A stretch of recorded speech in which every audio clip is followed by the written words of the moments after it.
This presentation of SpreeTV Hoops is sponsored by Appalachian Wireless, Bank of the Mountains, Commercial Bank of West Liberty, Juniper Health, Lewis Law Office, Mountain Telephone, and Standifer Builders.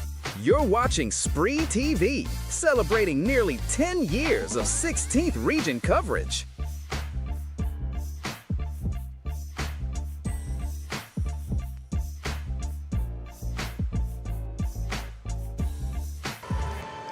Welcome to LST Johnson Arena on the campus of Morehead State University. I'm Chris Dickerson.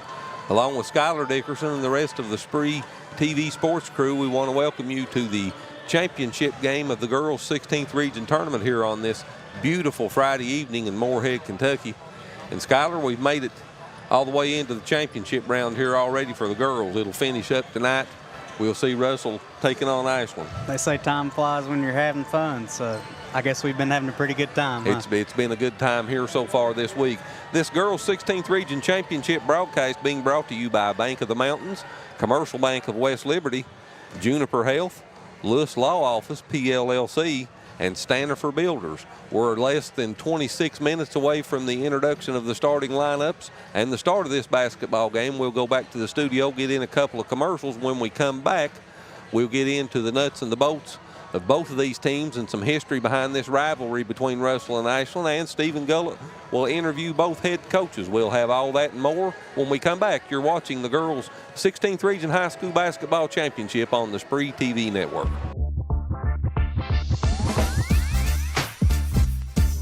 For nearly 50 years, Bank of the Mountains has served Morgan and the surrounding counties, working hard to provide our customers with friendly service and the financial products that make their lives easier.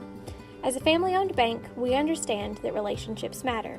We appreciate those who have chosen us to be their bank and invite those who haven't to stop by at any of our 3 locations, West Liberty, Index, or Ezel. Local people, local decisions, local commitment. Bank of the Mountains is proud to be a real community bank. Member FDIC, Equal Housing Lender. Standifer Builders is the area's best general contracting and paving company, serving you since 1965. We are family owned and operated and ready to meet your needs. Our experienced staff has the expertise to do the job right, no matter the size. We offer commercial and residential paving without the hassle of a big contractor. We also now offer dirt work services. Call us today for your free estimate. Standifer Builders is a proud supporter of local high school sports. Good luck to all athletes this season. It's Tech Madness at Appalachian Wireless, and these deals, they're next level. We're taking $700 off select devices, or bundle your tech to get savings up to $1,100 off in tech savings. Those are some prime time savings. From phones to accessories, everything you need to stay connected is right here and ready to help you score big during our Tech Madness. But don't wait. These deals won't last forever. Head to your nearest Appalachian Wireless retail location or visit us online at appalachianwireless.com to find out more. Because when it comes to wireless, we're always here to help you save big. Because we are you, we are Appalachian Wireless. Hi, I'm Brock Littrell, President of Commercial Bank of West Liberty. For more than 100 years, we prided ourselves on treating our customers like family. The technologies we offer afford you the ability to bank with us from anywhere. Hi, I'm Angie Pendergrass. I'm the CFO of Commercial Bank, and we are constantly looking for new technologies to improve our efficiencies and our bottom line, but more importantly, it allows us to spend more time with our customers. Hi, I'm Howard Elam, CEO of Commercial Bank. I'd like to thank you for trusting us with your banking needs. At Juniper Health, great care begins with people you know, familiar faces, rooted in the mountains of eastern Kentucky. We are nationally recognized. We provide award-winning care right here in your backyard. We're on your roads, in your schools, at your front door. This is our home too. Juniper Health, world-class care, hometown heart. When you agree, it can be drama-free. Uncontested divorces starting at $500. Simple, straightforward, statewide. Call attorney John D. Lewis Jr., 113 Main Street, Sandy Hook. This is an advertisement. Well, as the Russell Pep Band plays in the background, we're getting ready for Russell and Ashland to play for the 16th Region Girls Championship here at LST Johnson Arena, and the winner will move on to the Girls Sweet 16 tournament next Thursday afternoon at 1:30 at Rupp Arena in Lexington, Kentucky. They'll play the champions of the 8th region. But first things first, let's get through this game here this evening. Russell comes into this game. They got here by defeating Round County 60-47 in the first round here on Monday evening, and they defeated Boyd County last night in the semifinals 63-46. Russell has the longest winning streak of any team in the 16th region. They've won their last 7 games and 11 of their last 13 overall. This is Russell's 14th straight appearance in the regional tournament and their 3rd straight appearance in a regional championship game. Russell is 4-4 in regional championship games since 2001, and they have 7 region championships since 1975. Their last regional championship was in 2024. They defeated Boyd County 50-38 here at MSU. Russell has played in the championship game 5 of the last 7 years here at Moorhead. Against 16th region competition this year, Russell has played 21 games. They have a record of 18-3 in those 21 games. And against this tournament field, they played 13 games during the regular season. Against these teams, they had a record of 10-3, and they outscored those teams by 141 points. The Ashland Blazer Kittens come into this game as champions of the 64th district. They got here by beating the Lady Raiders of East Carter in the first round on Tuesday evening, 66-37. They followed that up with a shellacking of the Lady Cats of Menifee County last night, 76-33. The Kittens have won their last 5 games straight and 11 of their last 14, so they're pretty hot in their own right coming into this game.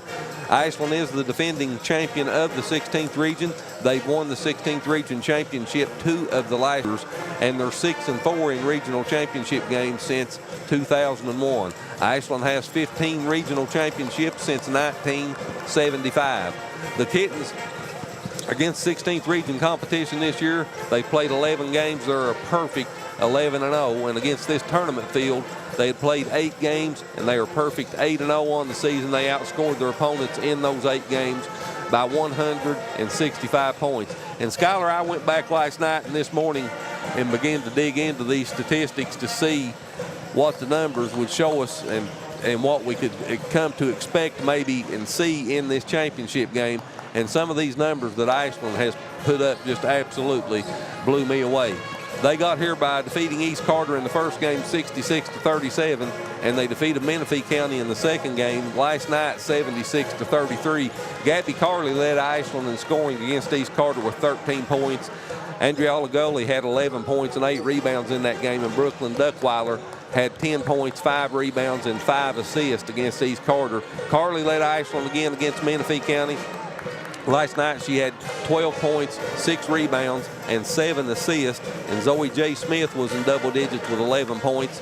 And so was Troxler with 10 points and 5 rebounds for Ashland last night. But when you get into looking at some of these team statistics, not only did they outscore the first 2 opponents in this tournament by 72 points, but they made 30 more field goals in these 2 games than their opponents did. They shot 41.4% from the floor on 55 of 133, while holding their opponents to only 71 field goal attempts in those 2 games. They put up 62 more shots than their opponents in 2 games. Now it gets better. From behind the 3-point line, Ashland was 20 of 40 in the first 2 games for 50%. Not only that, but they held their opponents in these first 2 games to 2 of 16 from behind the 3-point line for 12.5%. Free throws, they actually made fewer free throws than their opponents in these 2 games. They was 12 of 25 from the free throw line. Ashland was for 48%. Their opponents 18 of 23 for 78.3%. Rebounding, they had a 16 rebound edge in those 2 games, so they're out rebounding their opponents by 8 a game.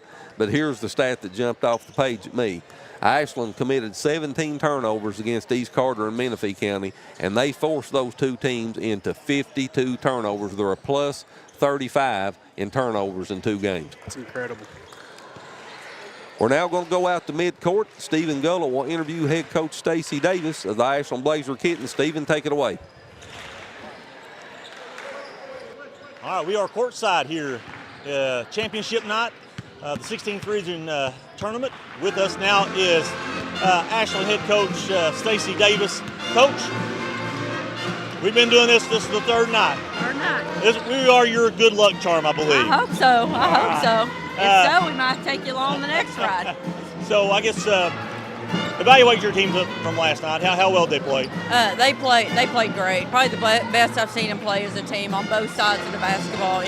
Sometimes shots aren't falling, but our defense is really good. Sometimes we're hitting and we lack on the other, but last night I felt that we put it all together. Yeah, I know last night in our conversation you talked about, you was worried about the shooting. And we talked about the atmosphere in here, the floor being bigger and longer. Last night the shots went down. I think at one time you had 14 threes. How many did you end up with? I think we ended up with 14. They set the record for region game, which is big for us because we don't shoot real well from threes. But last night you were connected. We did. Yep. Yeah. So I guess you played Russell twice this year. You beat them twice. And they always say it's hard to beat a team 3 times, but you know this team well. What do you know about them? What do you expect from Russell tonight? They're very well coached. They play great defense as well, like we do. So we match up pretty good. We kind of play the same way. We like to play fast. Of course, they may try to slow us down because before we haven't hit too much outside. But they're a lot like us. They'll get after you defensively. They'll switch defenses up to try to catch you off guard and stuff. Mandy does a great job, so it'll be a battle. There you go. And I guess, we talked last night, the things you can control is your team. So what do you expect from your team? What do you got to do to get a win tonight? Come out with the same energy that we've had before. We've got to be able to put pressure and create turnovers, which will lead to some transition points. All right, well, Coach, we wish you the best of luck, and we'll talk to you soon. Thank you. All right, thank you. All right, we'll be back with Russell's head coach, Mandy Lane. You're watching high school basketball on SpreeTV, Channel 2.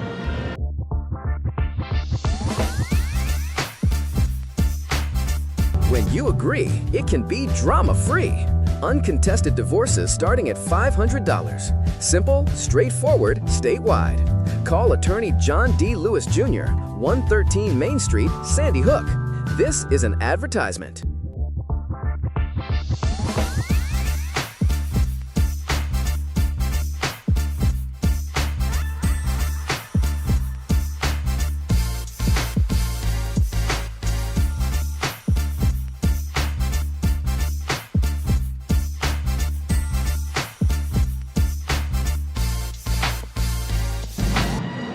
We are back courtside here on SpreeTV. The 16th region girls 16th region tournament. And with us now is Russell Lady head coach Mandy Lane. Coach, third time in a row here. You're talking to us. I believe we are your good luck charm. I agree. You all have interviewed me every game and we won, so we might as well keep the streak going. There we go. All right. So I guess, you got a good big win last night. Tell us, how did you get that win, and how pleased were you with your team? I was really pleased with our intensity and our defense. We had 22 offensive rebounds, 26 second chance points, and I really think it helped propel us to victory. All right. And I guess you played Ashland twice this year. They beat you twice. Yeah. The rule of thumb in basketball and sports, it's hard to beat a team 3 times. Yeah. So what do you know about Ashland? What do you know about that team? They're super physical, probably one of the best rebounding teams in the state, and they have 5 really good players that can all score in double figures. So, they're going to pressure us for 32 minutes, and it's going to be a challenge. All right. And I guess the thing that you do control is your team. Yep. So what do you got to do to get a win tonight? We got to take care of the basketball. We got to keep them off the offensive boards, and mentally, defensively, we got to stay engaged and understand personnel and make sure that we're making them take tough shots. All right. Well, Coach, we know you got a game to play. We wish you the best of luck. Good luck to you. Thank you. All right. We'll be back. We are 13 minutes away from tip-off. We'll get you back to Chris and Skylar. You're watching high school basketball on SpreeTV, Channel 2. Hi, I'm Brock Littrell, President of Commercial Bank of West Liberty. For more than 100 years, we prided ourselves on treating our customers like family. The technologies we offer afford you the ability to bank with us from anywhere. Hi, I'm Angie Pendergrass. I'm the CFO of Commercial Bank, and we are constantly looking for new technologies to improve our efficiencies and our bottom line, but more importantly, it allows us to spend more time with our customers. Hi, I'm Howard Elam, CEO of Commercial Bank. I'd like to thank you for trusting us with your banking needs. Back here at LST Johnson Arena, you just watched Stephen Gullett talk to both head coaches, Stacy Davis for the Ashland Kittens and Mandy Lane for the Russell Lady Red Devils. We was looking at Ashland statistics before we went to Stephen out there at half court. We finished up with them, as I was saying there at the end. Ashland is a plus 35 in forced turnovers in these two games. They've had 17 turnovers, and they forced their opponents into 52 turnovers in those two games. And between that and holding their opponents to 12.5% behind the three-point line and out-rebounding them by 8 per game, Ashland's playing really well right now, Skyler. They are. They're playing excellent. Taking a look at Russell. All Russell is the hottest team right now in the region. They're playing well themselves. They got here by defeating Round County 60-47. And Kennedy Darnell led Russell in that contest. She had a double-double, 21 points and 14 rebounds. Gabby O'Born had 20 points for Russell in that game, and Lily Irvin had 7 points and 8 steals for Russell in the victory over Round County. They followed that up with a win last night over Boyd County, 63-46. And in that game, again, Kennedy Darnell with a double-double. Last night she had 23 points and 13 rebounds. Gabby O'Born had 12 points for Russell, and Lily Irvin had 11 points, 5 rebounds, and 4 steals. Lily Irvin's had 12 steals in these two games for Russell. Russell outscored their opponents by 30 points in these first two games. From the floor, they shot 5.7% better than their opponents, 38.3% to 32.6%. From behind the three-point line, Russell's been ice cold in these first two games, 7 of 31 for 22.6%. They have held their opponents to only 11 three-point goals made in the first two games and shooting 34.4% from behind the three-point line.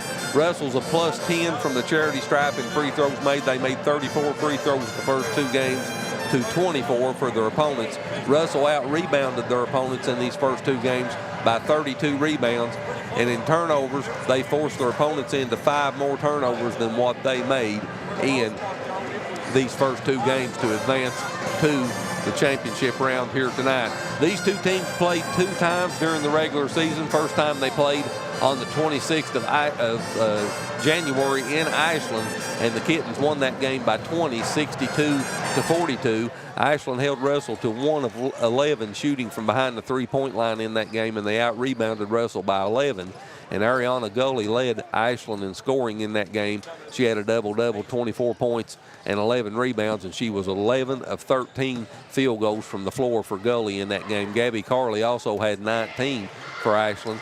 Kennedy Darnell had 13, Gabby O'Born had 12, and Kenley Coons had 11 points and 6 rebounds in the first game between Ashland and Russell. The rematch was on the 12th of February at Russell. Ashland won that game by 15, 57-42. Ashland shot 42% from the floor in that game, holding Russell to 35.7%. Ashland out-rebounded Russell by 11 in the game at Russell, and Ariana Gully again led Ashland in scoring in this game with 12 points. Brooklyn Duckweiler had 12 points and 7 rebounds, and Gabby Carley had 11 for Ashland. Russell was led by Kennedy Coons in the second game at Russell with 16 points and 6 rebounds.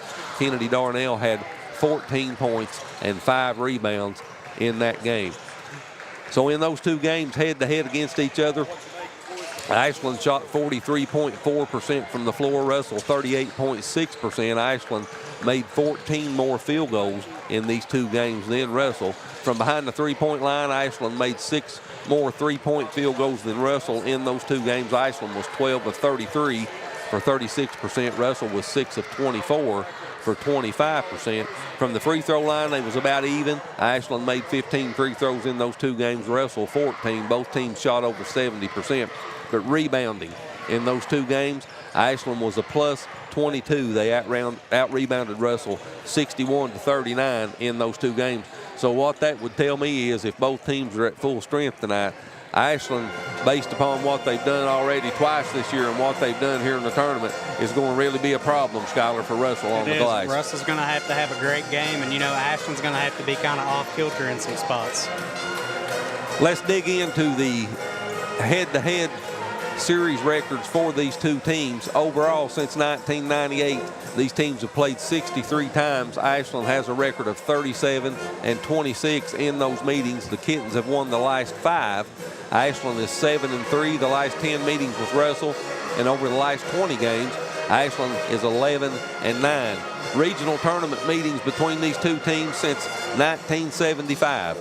These two teams have played 21 times in the 16th Region Tournament. Ashland has won 12 of those games. Russell has won 9 of those games. How many times have they met in the championship game? Well, they've met in the championship game 4 times since 1975, and Ashland has a record of 3-1 in those 4 games, and they've outscored Russell by 30 points in those 4 championship games.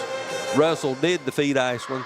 The only time they beat Ashland in the championship of the 16th Region in 1975, Russell defeated Ashland 48-40 to win the 16th Region Championship. There was an even point differential in the first 3 games, the first 3 times these teams met for the championship. If you throw the 30-point victory out last year that Ashland had, the other 3 championship games had a net differential of 0. Wow. So we'll see how that plays out tonight. Let's go down on the floor, and we'll have the playing of our national anthem.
The Russell Pep Band with the playing of the national anthem. And let's take a look at both of these teams, some of the team and individual statistics. We've looked at how they've matched up head-to-head since '98, and we've looked at how they've matched up since 1975 here in the regional tournament. The Ashland Kittens, champions of the 64th district, come into this game with a record of 25-5 under the direction of head coach Stacy Davis in her 4th season. Davis has an overall record of 98-31 at Ashland. Sweet spots on the scoreboard for the Kittens when they score 65 points or more. They did that 14 times so far this year. They're a perfect 14-0, including their last 4 games. They went over 65 points. When their defense holds opponents to 50 points or less, they did that 18 times this season. Ashland has a record of 17-1 in those games, and they've done that their last 3 games as well. The Kittens averaging 61.3 points per game on the season, good enough for 24th in the state of Kentucky. Their defense giving up 46 points per game, and they're 16th in the state of Kentucky in point differential. They've outscored their opponents by 413 points or 15.3 points per game. The Kittens shooting 40.4% from the floor, 22.8% from behind the 3-point line, 68.3% from the charity stripe, and they pull down 34.5 rebounds per game. Taking a look at the starting lineup for Ashland, number 1, 6'1" junior Alexis Troxler, averaging 11.8 points per game and 6.2 rebounds. Number 10, 5'9" junior Brooklyn Duckweiler, 13.3 points per game. Number 11, 5'8" senior Gabby Carley, 14.9 points per game. Their leading scorer and 5.9 rebounds for Carley. Number 23, 5'9" junior Jenna Delaney, 3.6 points per game, 3.1 rebounds. And number 25, 5'11" senior Ariana Gully averaging 11.8 points per game, the leading rebounder at 8.4 rebounds per game. Again, for the Kittens, Alexis Troxler, Brooklyn Duckweiler, Gabby Carley, Jenna Delaney, and Ariana Gully. For the Russell Lady Red Devils, champions of the 63rd district under the direction of head coach Mandy Lane in her 17th season, Coach Lane has a record of 362-181 at Russell. Russell has a record of 25-7. They come into this game having won their last 7 and 11 of their last 13 games. Sweet spots on the scoreboard for the Lady Red Devils, 60 on the offensive end. If they put up 60 or better, they did that 14 times. They're 14-0 on the season, and they did that their last 7 games. When their defense gives up 40 or less, they did that 12 times on the season, and they're a perfect 12-0. Russell averaging 55.9 points per game, giving up 44.1 points per game, and they've outscored their opponents by 331 points or 11.8 points per game. They shoot 40.5% from the floor, 30% from behind the three-point line, 71.9% at the charity stripe. That's good enough for 20th in the state, and they pull down 27.5 rebounds per game. The starting lineup for Russell, the same as usual. Number 2, 5'8", sophomore Lily Irvin, averaging 9.4 points per game. Number 10, 5'9", senior Kennedy Darnell, leading scorer, 13.5 points per game. Best shooter from the free throw line at 78.6%. Number 11, 5'3", senior Gabby Oborn. Oborn averaging 11.8 points per game and shooting 32.8% from the floor. Number 30, 5'11", 8th grader Kenley Coons. Coons averaging 10.8 points per game. Their best shooter from behind the three-point line, 35.6%. And their leading rebounder at 6.5 rebounds per game. And number 32, 5'11", senior Cameron Fleming. Fleming averaging 6.3 points per game, their best shooter from the floor at 46.6%, and she pulls down 4.5 rebounds per game. So again, your starting lineup for the Lady Red Devils. Number 2, 5'8", sophomore Lily Irvin. Number 10, 5'9", senior Kennedy Darnell. Number 11, 5'3", senior Gabby Oborn. Number 30, 5'11", 8th grader Kenley Coons. And number 32, 5'11", senior Cameron Fleming. That's your starting lineups for both teams. That's the statistics for both teams and the head-to-head information. And Skylar, we're just about ready to turn it over to Chuck Rist for the official introduction of the starting lineups. The legend of the 16th region. You recognize that voice anywhere.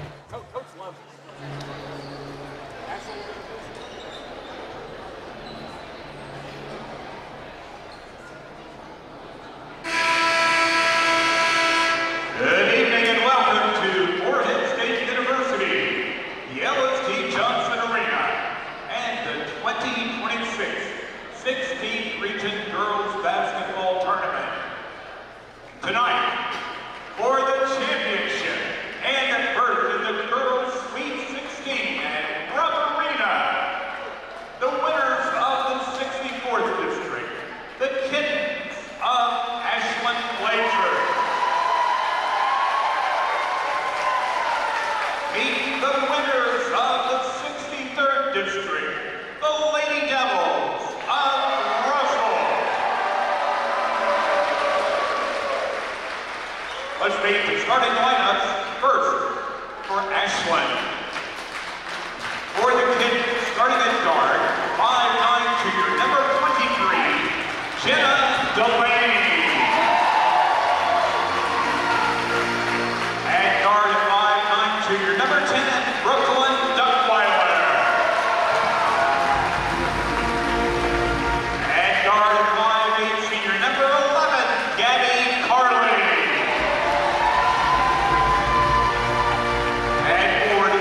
Junior, number 1, Alexis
That's the official introduction of the starting lineups. Both teams are on the floor. Ashland in the maroon uniforms with white trim and white numerals. Russell in their home white uniforms with maroon trim and maroon with gold trim numerals.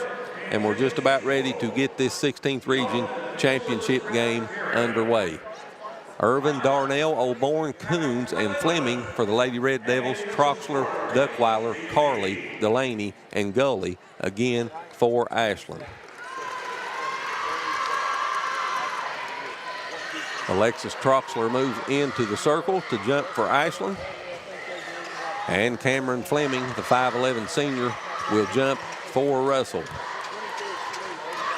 Wherever you're at, however you're watching or listening, sit back. We hope you enjoy this game. Let's play basketball at LST Johnson Arena, the girls' 16th Region Championship on SpreeTV.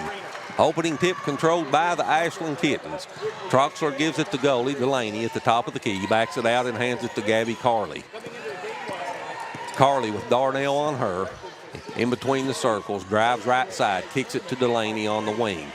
Delaney looks inside, drives inside the circle, puts a runner up off the back of the iron, no good, and Darnell comes down with the rebound and will have a foul on the Kittens. So start your wanting if you're Russell here. And that's a name you're going to be hearing a lot tonight. It's Darnell. When we was watching her the other night, it was all night. She was at all spots of the floor, grabbing rebounds, getting steals, making plays. She's a heck of a basketball player. She had to get that pass in, and she throws it away. There's the first turnover on Russell. Troxler on the wing, drives around Coons in the paint, off balance shot off the glass, no good. Gully offensive rebound, goes back up, no good, and Darnell swipes the rebound. Kennedy brings it into the front court. First possession for Russell of the game. Just over 30 seconds into this basketball game. Darnell in between the logos with Delaney on her, and you can watch Ashland. They get after it on defense. Darnell spins right, kicks it in the corner. 3-ball on the way, no good. That was Gabby O'Born, misses that shot, but it goes out of bounds and will stay with Russell. Lily Irvin will toss it in for the Devils, gets it into O'Born. O'Born with Carley on her. Irvin on the wing. She has Duckweiler on her. She drives into the circle, spins right, picks up her dribble, finds Coons cutting underneath the bucket, and they throw it away. Second turnover on Russell. So neither team yet to score. A minute and 16 seconds into the basketball game, and Ashland has the basketball. Carley brings it across the timeline, floats it to Troxler on the wing, back to Carley. Carley at the top of the key, floats it on the right side to Delaney. Delaney with Coons on her, cross court, Duckweiler, corner, Troxler. She drives inside the circle, kicks it back to Duckweiler, top of the key, Carley. Carley down the lane, puts a runner up, good. Gabby Carley with the floater in the lane. First 2 points of the game belong to the Kittens. Russell quickly the other way. O'Born misses the shot, and they call her for the travel. So 3 turnovers here for the Lady Red Devils, and I think they just need to calm down a little bit. You know, Ashland has been somebody who's had their number all year, and you're under the bright lights, so it magnifies it even more. They just need to sit down and find their game and play basketball. They need to get settled in. As Carley brings it into the front court for the Kittens. She gives it to goalie on the wing to Delaney. Delaney hands it back to Carley. Carley works it inside the circle, now comes top of the key, works left side. Drives down inside the circle on the baseline, now gets it to goalie. Goalie on the left block, spins left, off the glass and in. Ariana Goalie with the spin move to the left and bucket off the glass, and Ashland's up by 4. Darnell down the lane, off the glass, no good. And that's out of bounds off of Fleming. So Ashland will have the basketball and a 4-point lead with 5:33 in the clock moving left here in the first quarter at LST Johnson Arena. Duckweiler with the basketball, gives it to Troxler. Troxler on the right side, hands to Carley. Carley at the top of the key, comes near side to Duckweiler in the corner. Fakes a pass to goalie, out on top to Troxler. Troxler drives down the right side of the lane, off the glass and in. Alexis Troxler with the runner and the bucket off the glass. And Skylar, that's another thing I've noticed about Ashland. They use the backboard a lot in their shots. 6-0 Kittens. Another thing, it seems like every year, Ashland, when they come down here, they're already used to that college floor spacing. It seems like there is no period of them for them to adjust. And that's a big deal.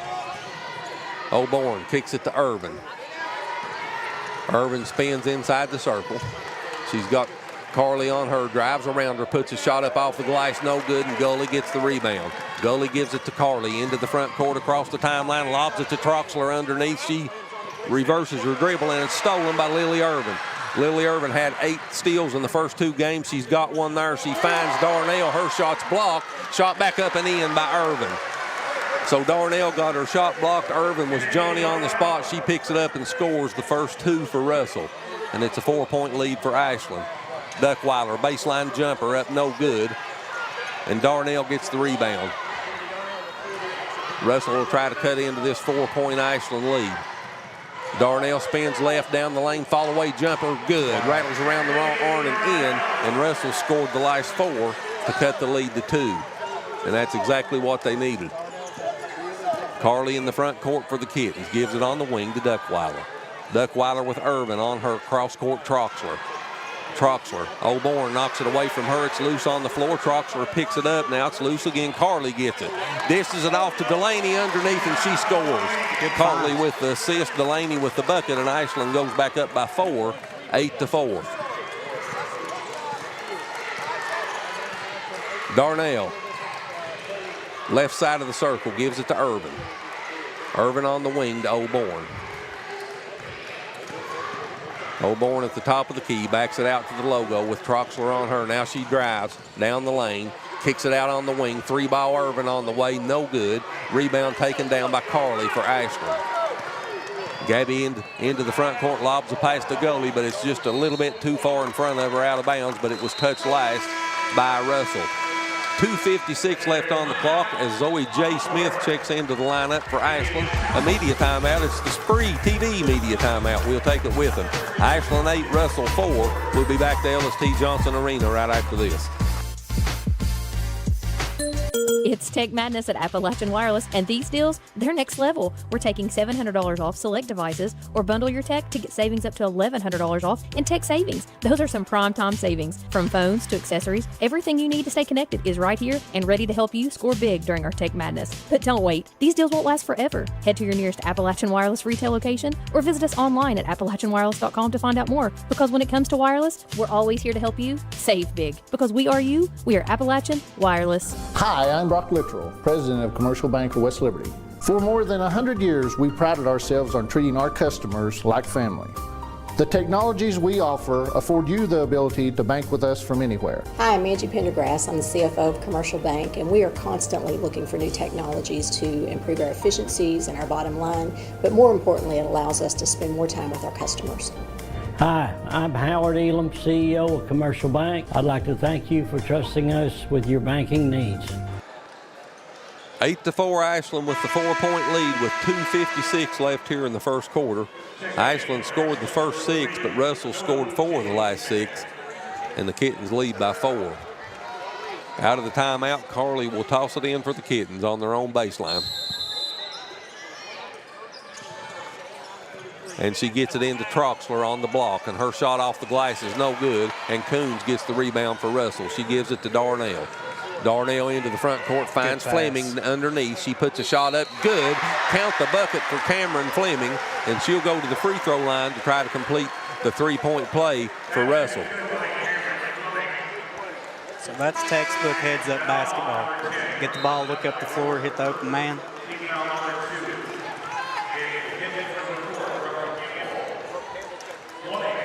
Cameron Fleming goes to the free throw line, the 5'11 senior. She shoots 68.4% on the season, and she completes the 3-point play and cuts the lead to 1. So Ashland with the basketball and a 1-point lead. Carly with the basketball, drives inside the circle, gives it to Smith in the corner. She comes back out on top. O'Born on her. She picks up her dribble, gives it to Troxler at the free throw line. Troxler to Duckweiler. And they call Duckweiler for the double dribble, so the first turnover on Ashland. There's the little spouts of that defense that Russell was showing when we was watching them coming back out again tonight. And Russell will have the basketball and a chance to take their first lead in this game. Brooke Campbell checked in for Ashland at the last timeout. Shot up off the glass by Darnell, no good. And the rebound comes off to Carly. Carly into the front court. Tried to get it to Smith, and it's taken away by Darnell. Darnell into the front court, drives in the lane, finds a wide open Irvin underneath, off the glass and in. And the Lady Red Devils have their first lead at the 1:59 mark. Timeout, Ashland will take it with them. Russell 9, Ashland 8. We'll be back to MSU in 30 seconds. When you agree, it can be drama-free. Uncontested divorces starting at $500. Simple, straightforward, statewide. Call attorney John D. Lewis Jr., 113 Main Street, Sandy Hook. This is an advertisement.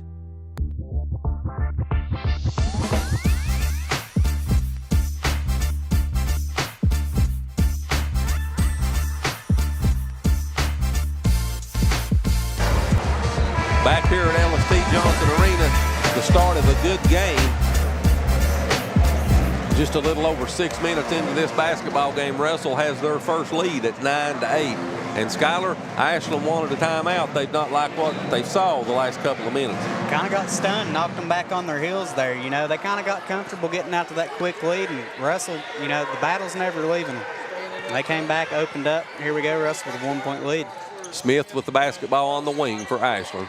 Kicks it out on top to Carly on the wing to Duckweiler. Back to Carly. Gabby and Duckweiler plays catch. Duckweiler on the left wing, back to Carly.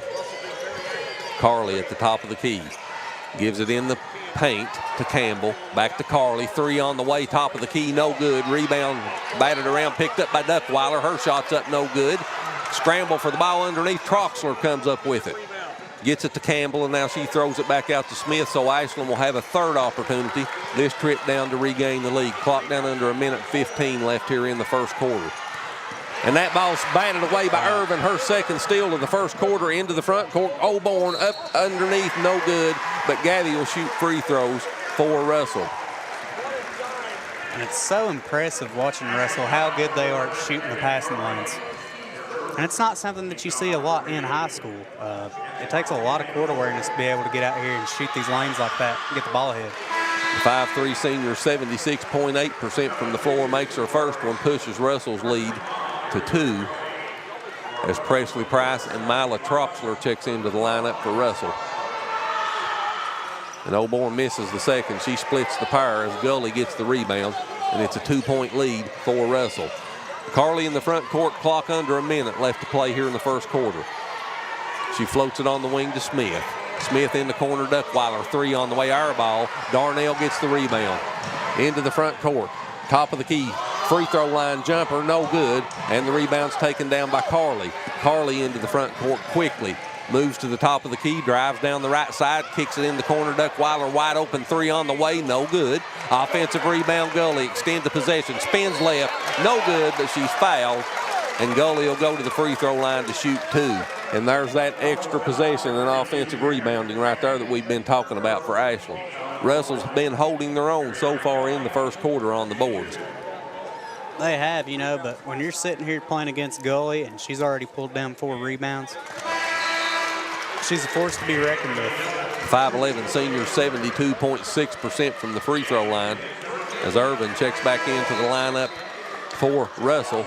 Kinley Coons coming back in now as well.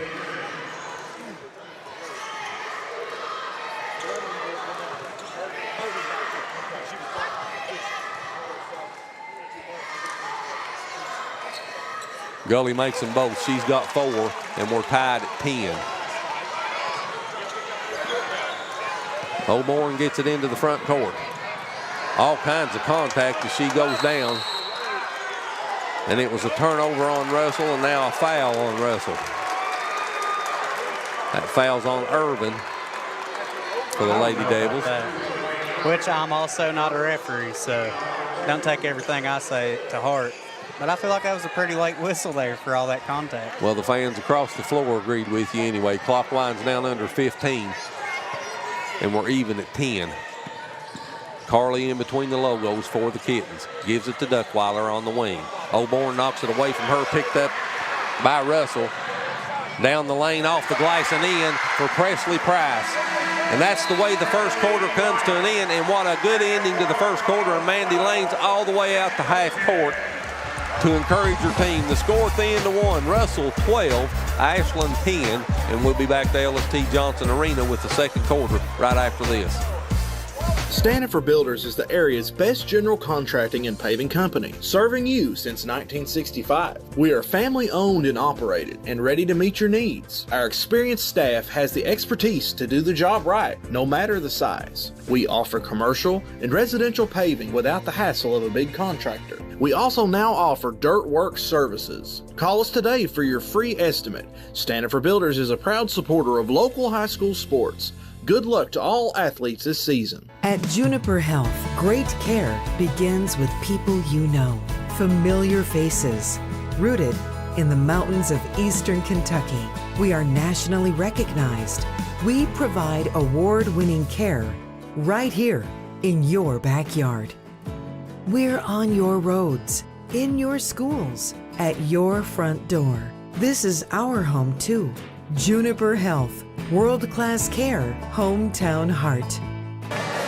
To the second quarter we go. Russell with a 12-10 lead. Lily Irvin leads Russell in scoring with 4. Ariana Gully has 4 for Ashland. Skylar, what's your take on the first quarter? Well, you know, we was sitting here talking at the break. Russell really comes out, and they're looking good. They just need to play their ball game. You know, the rebounding right now is 7-10. Ashland's up.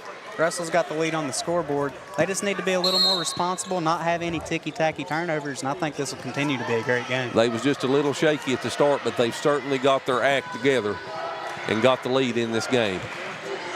Darnell with the basketball for Russell. First possession of the second quarter. Drives down the right side, puts a scoop shot off the glass. No good. Duckweiler gets the rebound. Smith gets it into the front court to Gully and throws it too far ahead and out of bounds. And that's turnover number 6 on the Kittens. Smith, Duckweiler, Carly, Wolf, and Gully on the floor to start the second quarter for Ashland. Irvin, Price, Darnell, Oborn, and Coons on the floor to start the second quarter for Russell. Darnell throws it into Coons. She's double teamed. Back to Darnell. Darnell gets it across the timeline. On the wing, Oborn 3-ball on the way. Right side, no good, and it bounces over the backboard out of bounds. As Alexis Troxler checks back into the lineup for Ashland for Addison Wolf.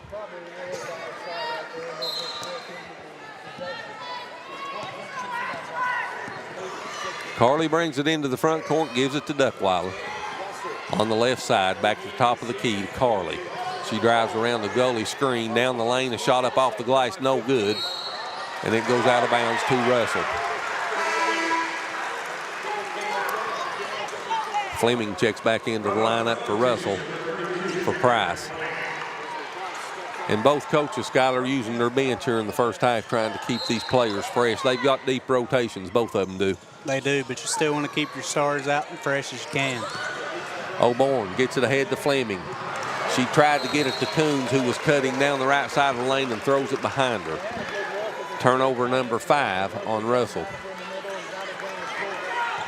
You know, and the things like that, when it comes close to the end of the game, if it's a close game, you'll be remembering those small little mistakes like that, how big they can be later. Troxler, right block, off the glass, no good. Rebound taken down by Irvin. Look ahead to Oborn, all alone, down the lane, off the glass and in. Irvin with the assist, Oborn with the bucket, and Russell has a 4-point lead, 14-10. Carl gets it on the wing to Smith, in the corner to Duckweiler. Duckweiler back to Smith. Smith at the top of the key. Carly on the wing. 3-ball on the way. Halfway down and out. Rebound taken down by Coons.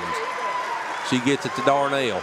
Darnell looking ahead. She crosses the timeline and gets it on the right wing to Coons. 3 on the way. Good. Wow. Kenley Coons buries the triple. And just like that, the Lady Devils are up by 7, 17-10. And this Russell fan base is on their feet. And you know the shot's pure when the net don't move. Duckweiler on the wing. Gets it to Gully to Carly. Carly inside the circle, right side of the lane, 14-footer, no good. Offensive rebound. Troxler goes back up, no good. So she'll shoot 2.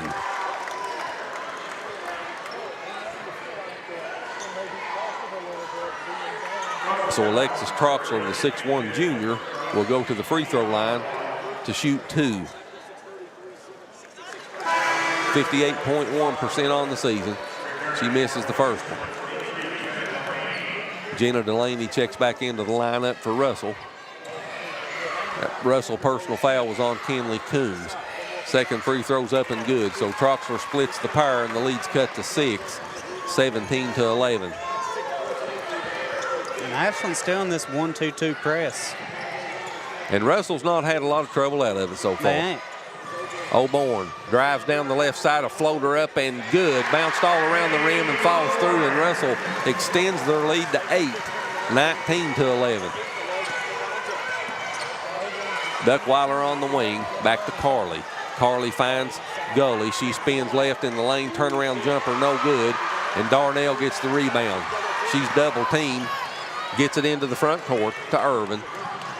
Lily backs it out in between the circles. Duckweiler on her. She comes right side. Now Carly picks her up. She still continues to dribble. Floats it down to Fleming on the block, and it goes out of bounds off of Delaney and will stay with Russell. Delaney thought the basketball was off of Fleming, but the official says no. Irvin will toss it in. Gets it into Darnell in the paint. Her shot was partially blocked by Duckweiler, and Carly comes away with it. Carly into the front court, races down the middle of the lane, kicks it off to Delaney. She puts a runner up in the lane, no good. Darnell gets the rebound. That shot was blocked, I believe, by Fleming. Darnell at the logo. Clock under 4:50 left here in the first half. Russell leads by 8.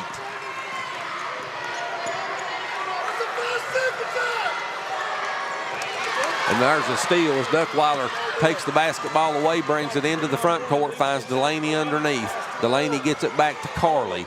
Carly gets it to Duckweiler. 3, left wing, good. Brooklyn Duckweiler with the triple. Ashland needed that bucket, and it cuts the lead to 5, 19-14.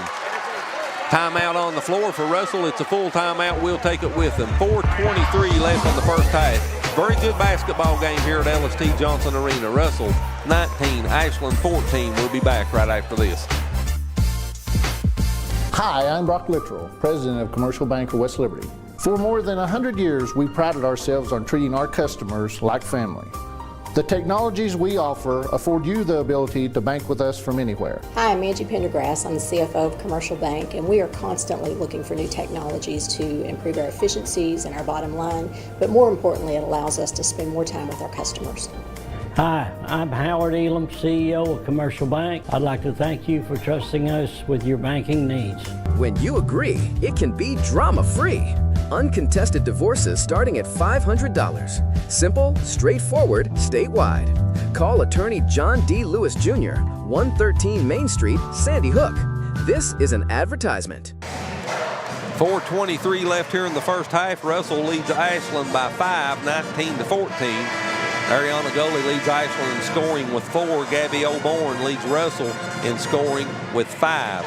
And Skylar, this has been a very good first half. It's been a great first half. You know, Russell's shooting really pretty good from the floor right now, shooting 44%, 8 of 18 to Ashland's 5 of 20. You know, Ashland's picked up a couple extra free throws here, shooting 3 of 4 to Russell's 2 of 3. And the refs have really been letting them play. We've had one tie and one lead change in this basketball game as Russell has the basketball out of the timeout. Irvin at the top of the key gives it to Darnell. Darnell backs it out on the wing, gives it back to Irvin. Irvin with Duckweiler on her. Darnell with the basketball, drives around Duckweiler, picks up her dribble, looking for help. Finds Coombs out on the left wing. Coombs gets it back now to Darnell at the logo. Clock under 3:50 left in the first quarter. Darnell on the right block, picks her dribble up, kicks it back outside to O'Bourne. A 3 from way behind the three-point line, no good. And Delaney got the rebound. She gives it to Duckweiler into the front court to Carly. Carly with O'Bourne on her, floats it back to Duckweiler in the corner, Troxler. Troxler gives it back to Duckweiler, and she gives it to Carly. Clock under 3:20 left here in the first half. Delaney in the lane. Kicks it back to Trockler at the left elbow. Now the ball's loose on the floor. Jump ball will be called. Possession error will keep it on the Ashland end of the floor.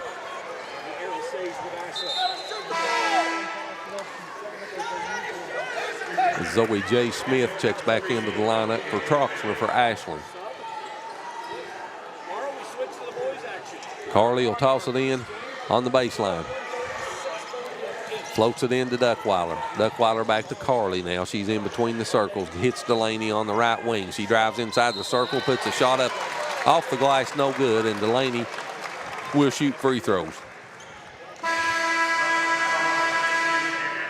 3 minutes left on the clock brings us to the media timeout in the second quarter. Russell with a 5-point lead, 19-14. Or no, actually, we're going to shoot free throws before the timeout. Why did they blow the horn? Nah. They like to make sure we're paying attention. Which I apparently wasn't, as Jenna Delaney makes the first free throw. The 5'9" junior, 75%, the best free throw shooter for the Kittens. Hey, you're still about 99.9% on the year, though, so I'd take that. That's not too bad, is it? No. If it's that high, I really don't believe it is. Delaney misses the second, and Darnell gets the rebound. It's the first dead ball after 3 minutes, not on 3 minutes exactly. Darnell kicks it to Coons down in the paint. Her turnaround jumper, good. Coons with the floater in the lane has 5, and the lead's back to 7, 21-14. And how about the grit of this Russell team, the way they've come back from that early deficit? Well, and think about the mental headspace, knowing that you've been beat kind of thoroughly a couple times. Gully misses that shot in the lane, gets her own rebound, goes back up, no good. Third time, Duckweiler misses it. Ball batted out of bounds, goes to Ashland. 2:19 left on the clock. Now we will have the media timeout, the SpreeTV media timeout. 21-14 Russell, and we'll be back to LST Johnson Arena right after this. Stanford Builders is the area's best general contracting and paving company, serving you since 1965. We are family owned and operated and ready to meet your needs. Our experienced staff has the expertise to do the job right, no matter the size. We offer commercial and residential paving without the hassle of a big contractor. We also now offer dirt work services. Call us today for your free estimate. Stanford Builders is a proud supporter of local high school sports. Good luck to all athletes this season. It's Tech Madness at Appalachian Wireless, and these deals, they're next level. We're taking $700 off select devices, or bundle your tech to get savings up to $1,100 off in tech savings. Those are some prime-time savings. From phones to accessories, everything you need to stay connected is right here and ready to help you score big during our Tech Madness. But don't wait. These deals won't last forever. Head to your nearest Appalachian Wireless retail location or visit us online at AppalachianWireless.com to find out more. Because when it comes to wireless, we're always here to help you save big. Because we are you, we are Appalachian Wireless. Back here at MSU, Russell with a 7-point lead, 21-14 with 2:19 left here in the first half. In what's been a very entertaining first half, Russell leads by 7. They're led in scoring by Kenley Coons with 5 points. Ariana Gully leads Ashland in scoring with 4.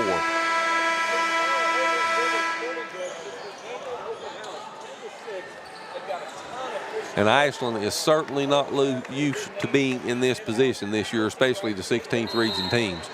Looking up and seeing themselves down by 7. Duckweiler gets it into Delaney, and she hands it to Carly. Carly in between the circles. That ball was deflected by O'Born, but Duckweiler saves it. Carly at the top of the key, floats it back to Duckweiler. Back to Carly. Carly spins at the free throw circle, picks up her dribble, a smothering defense for Russell. She gets it to Duckweiler, 3 on the way, no good. Rebound taken down by Darnell. And she went up high to get that. All I could see was her head up above everybody else. 3 ball, left wing, O'Born, good. Bang, bang, bang, the triple puts Russell up by 10, their biggest lead, 24-14. Gully loses the basketball at the free throw line, tries to get rid of it, and Irvin, with her 3rd steal of the first half, brings it into the front court. Gives it to O'Born on the wing. Let's try another one. That one's short. And the ball's picked up by Duckweiler. Duckweiler into the front court. Drives down the left side of the lane, floater up and in. Duckweiler has 5, and the Russell leads 8, 24-16. Irvin brings it into the front court. Clock under 1:05 left here in the first half. Darnell at the logo. Delaney on her. She gives it to Oborn. Gabby Oborn, top of the key to Fleming. Fleming with Smith on her, gives it to Irvin. Smith will pick her up at the top of the key. Irvin give and go to Fleming, throwed it over her head out of bounds. That's a turnover on Russell. Their 7th of the first half. 42.1 seconds left on the clock as Carly will bring it into the front court for Ashland. You know, in Russell's saving grace tonight, they have had 7 turnovers, but they've had 5 steals to combat that. They've got after it on defense as well. That shot of Smith's was blocked, but it was put back up a second time by Gully, no good, and Fleming comes away with it and gives it to Irvin. There's been no easy buckets for Ashland tonight. Clock under 15 seconds now. Darnell at the logo with Carly on her. Clock under 10. Darnell works off a Fleming screen, now passes it back to Fleming. That's blocked by Gully, but they also call her for the foul. That's the second personal foul on Gully, and with 4.2 seconds on the clock, Cameron Fleming will go to the free throw line for Russell. The 5'11 senior, 68.4% on the season. She's 1 of 1 from the free throw line so far, make it 2 of 2. She's got 4 points, and the lead goes back to 9, 25-16. As Campbell checks back into the lineup for Ashland.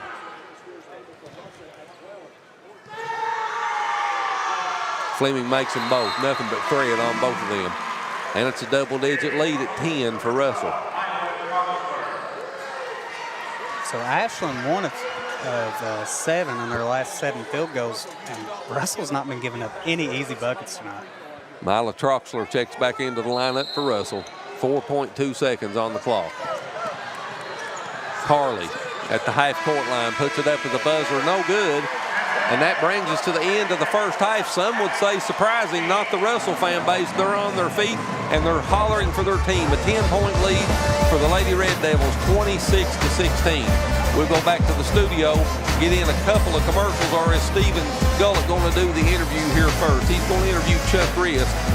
Let's try to get in a quick commercial here right quick, and when we come back, Stephen Gullett will be interviewing Mr. Chuck Rist here at MSU. Hi, I'm Brock Littrell, President of Commercial Bank of West Liberty. For more than 100 years, we prided ourselves on treating our customers like family. The technologies we offer afford you the ability to bank with us from anywhere. Hi, I'm Angie Pendergrass. I'm the CFO of Commercial Bank, and we are constantly looking for new technologies to improve our efficiencies and our bottom line, but more importantly, it allows us to spend more time with our customers. Hi, I'm Howard Elam, CEO of Commercial Bank. I'd like to thank you for trusting us with your banking needs. When you agree, it can be drama-free. Uncontested divorces starting at $500. Simple, straightforward, statewide. Call attorney John D. Lewis Jr., 113 Main Street, Sandy Hook. This is an advertisement.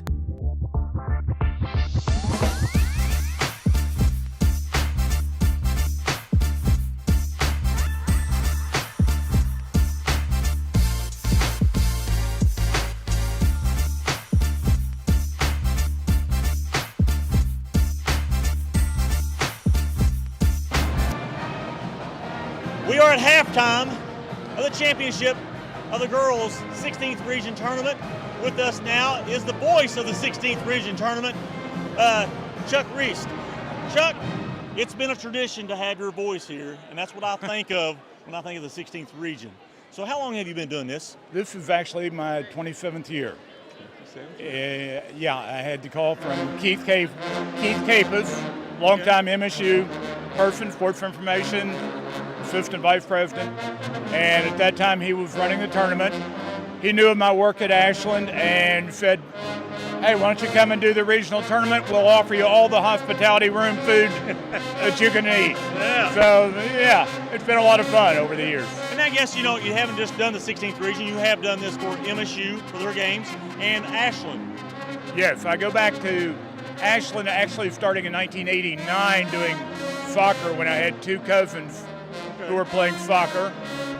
And then I think it was about 92 when I started with basketball. Football a year or two later, which became then the 16th region tournament. And in 2004, I started Morehead State, both men's and women's basketball and football. Okay, all right. And I guess, how did it get started? Have you done this, when you were younger? Did you dream about doing this? How did it come about?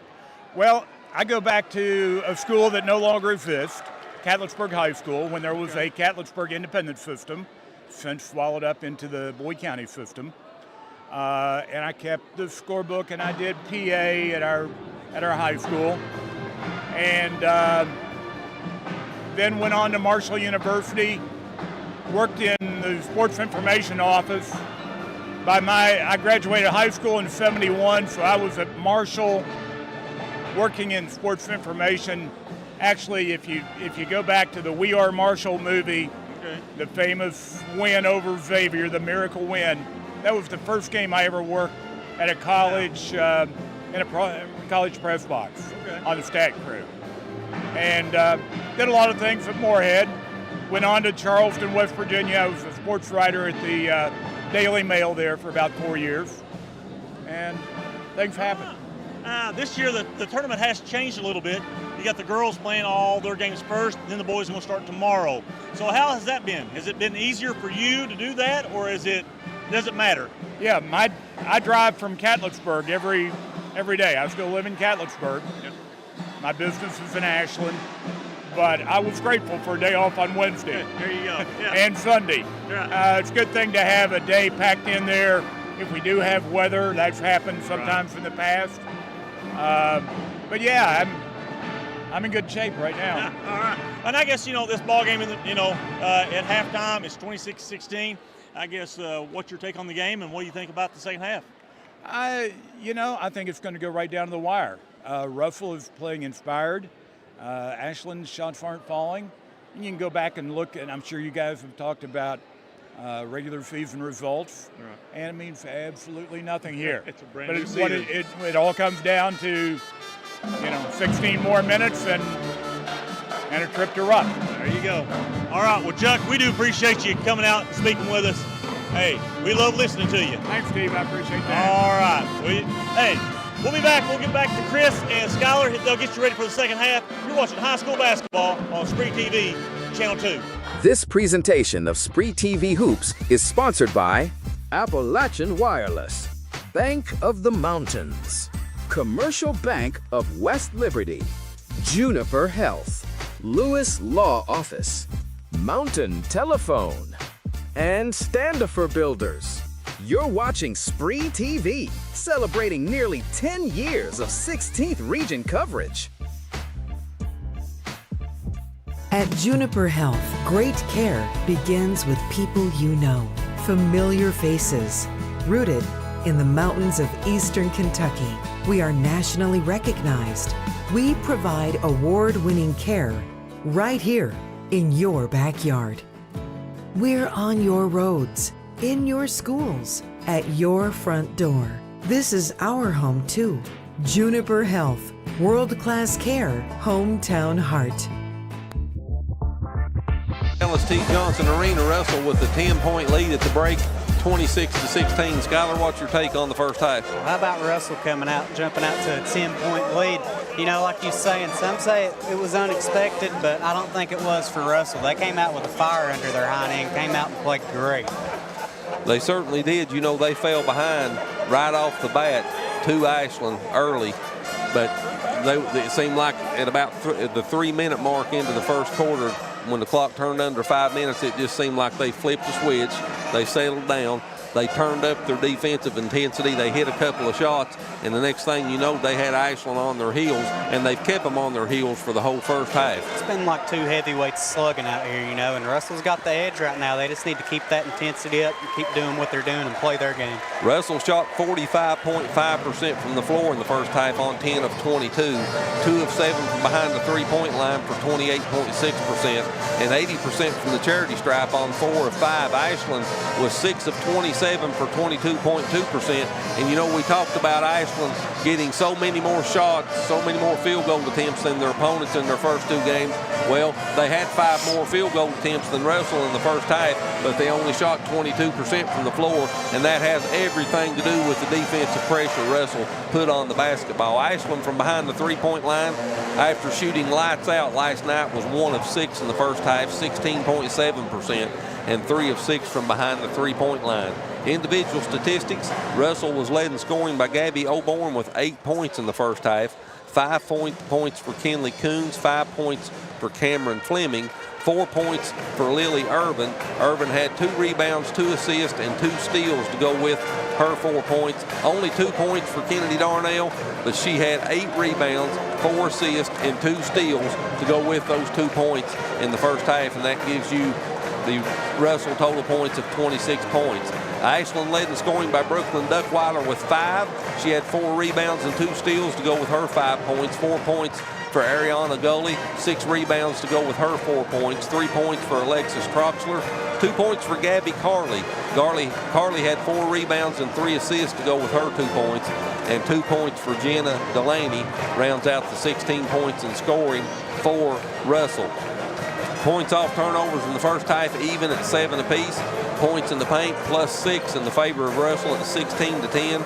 Second chance points +1 in the favor of Ashland at 3-2. Fast break points +5 in the favor of Russell, 7-2. And Russell's bench has outscored Ashland's bench 2-0 in the first half. The Lady Red Devils outscored Ashland 12-10 in the first quarter and 14-6 in the second quarter for their 10-point lead at the break, 26-16. Biggest lead of the first half for Ashland was 6. That was at 6-0 in the first quarter. Russell's biggest lead was at 10, and that came the first time at the 146 mark of the second quarter. Biggest scoring runs for each team, 6 points for Ashland in the first half. Russell's biggest run was 7. We had 1 lead change, 1 tie, and Ashland led for 4 minutes and 18 seconds, while Russell led for 9 minutes and 34 seconds. That's a look at the individual and the team statistics, and we're 15 seconds away from getting this second half underway. And this half of basketball, and maybe some extra basketball, who knows after that, will decide who advances to Rupp Arena next week to represent the 16th region. Russell will have the basketball to start the second half. Irving, Oborn, Coons, Fleming, and Darnell on the floor to start the second half for Russell. Ashland just now comes out of the huddle. Duckweiler, Delaney, Gully, Troxler. And who am I missing? Duckweiler, Delaney, Carley. There we go. Gully and Troxler on the floor for Ashland. Oborn brings it into the front court for Russell. To Darnell, to Fleming, top of the key. Fleming hands it off to Irvin. Irvin drives right side, kicks it in the corner to Darnell. Darnell back out on the wing, gives it to Oborn. Oborn with Carley on her. First possession of the second half, Russell leads by 10. That's been their biggest lead. Good pass from Oborn to Fleming. She misses the jumper in the lane right underneath the bucket, and Gully gets the rebound. Carley brings it into the front court, gives it to Delaney on the wing.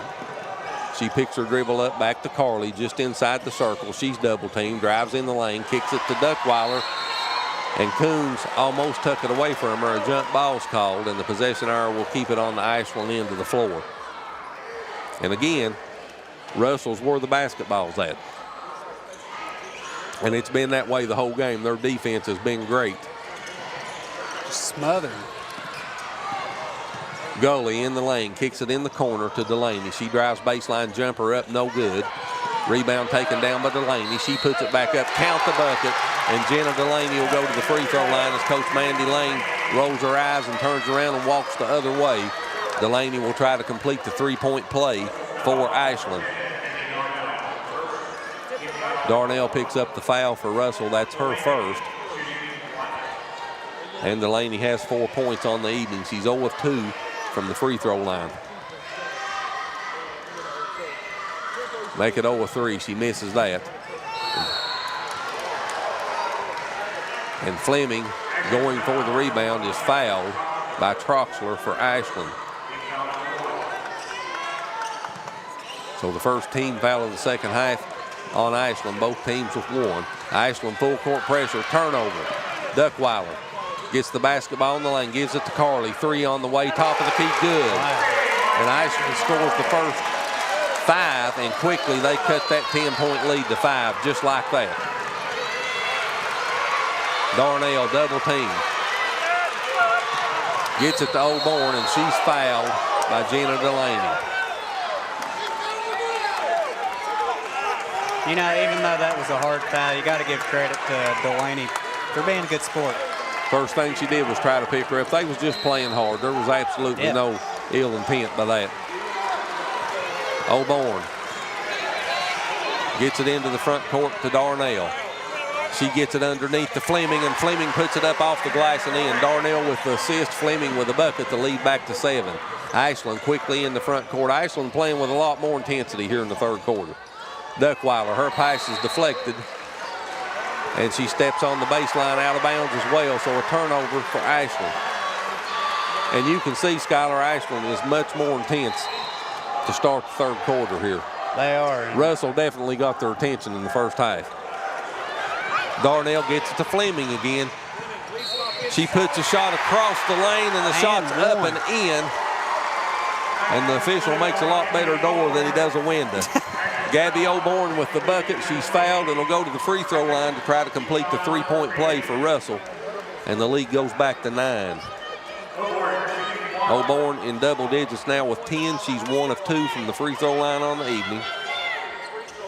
And the 5'3" senior completes the 3-point play, and Russell's leads back to 10. So Ashland scored the first 5. Russell scored the next 5. Duckweiler top of the key to Troxler. Troxler with Irvin on her, hands it to Delaney. Now Carly dimps it in the paint to Duckweiler. Back to Delaney on the wing, and they call Jenna for the travel. Turnover number 9 on Ashland, and again, the defensive pressure by Russell is on another level in this game. Zoe J. Smith checks into the lineup for Ashland for Delaney. And Irvin will toss it in for Russell. Gets it into O'Born. Gabby brings it across the timeline. Dribbles inside the circle, right side, spins left, puts a shot up off the rim, no good. And this foul will be on Russell. We'll go the other way, and that's on Darnell. That's her second. Second team foul on Russell. And the clock winds under 5:40. Carly brings it into the front court. Ashland trails by 10. Smith with the basketball on the wing, faked the 3, got it to Duckweiler in the corner. She'll float it back out to Carly. Carly back to Duckweiler. She drives in the lane, splits the defenders, running jump shot, no good. Rebound Irvin. Irvin brings it into the front court. 3 ball on the way, just left of the top of the key, no good, and the rebound's taken down by Duckweiler. Brooklyn across the timeline, down the free throw line left side, and the Russell foul will be on Lily Irvin. So Irvin picks up her second, and that's the third team foul on Russell. Duckweiler will toss it in on the baseline. She gets it into Carly. Carly at the free throw line, spins left, gets it to Duckweiler, 3 on the way, good. Brooklyn Duckweiler with the triple from deep on the left wing. And the lead's down to 7, 31-24. Duckweiler's got 8 now for Ashland. Irvin in the front court to Darnell, down the lane, off the glass, and the basketball fell back down through the rim. It had to look and spin, but down it goes. And Kennedy Darnell will go to the free throw line to try to complete the 3-point play. The 5'9" senior, 78.6% on the season. Best free throw shooter for Russell.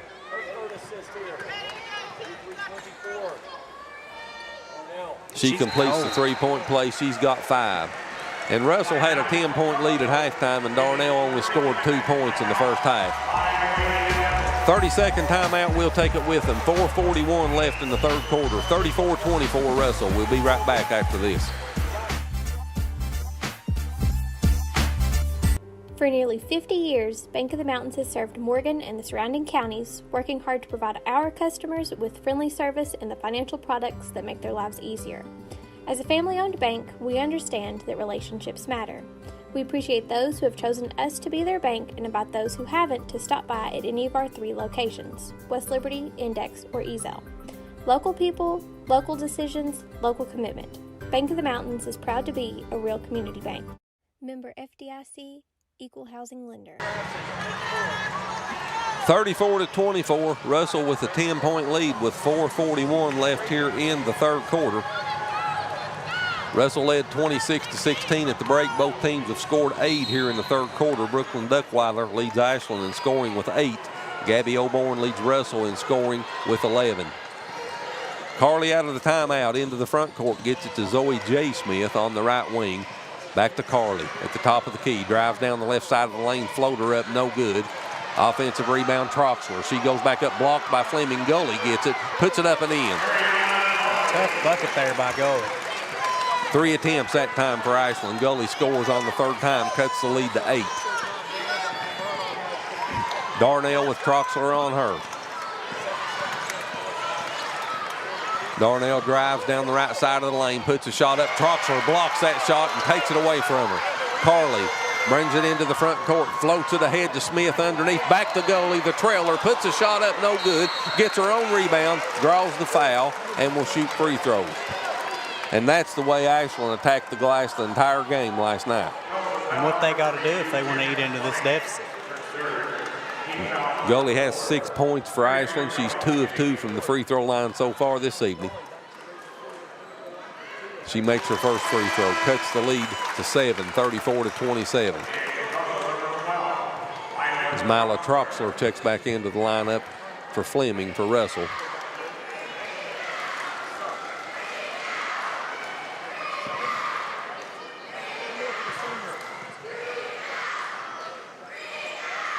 Gully makes them both. 34-28. Gully has 8 points now for Ashland. Darnell gets it into Troxler, and it's taken away from her by Duckweiler.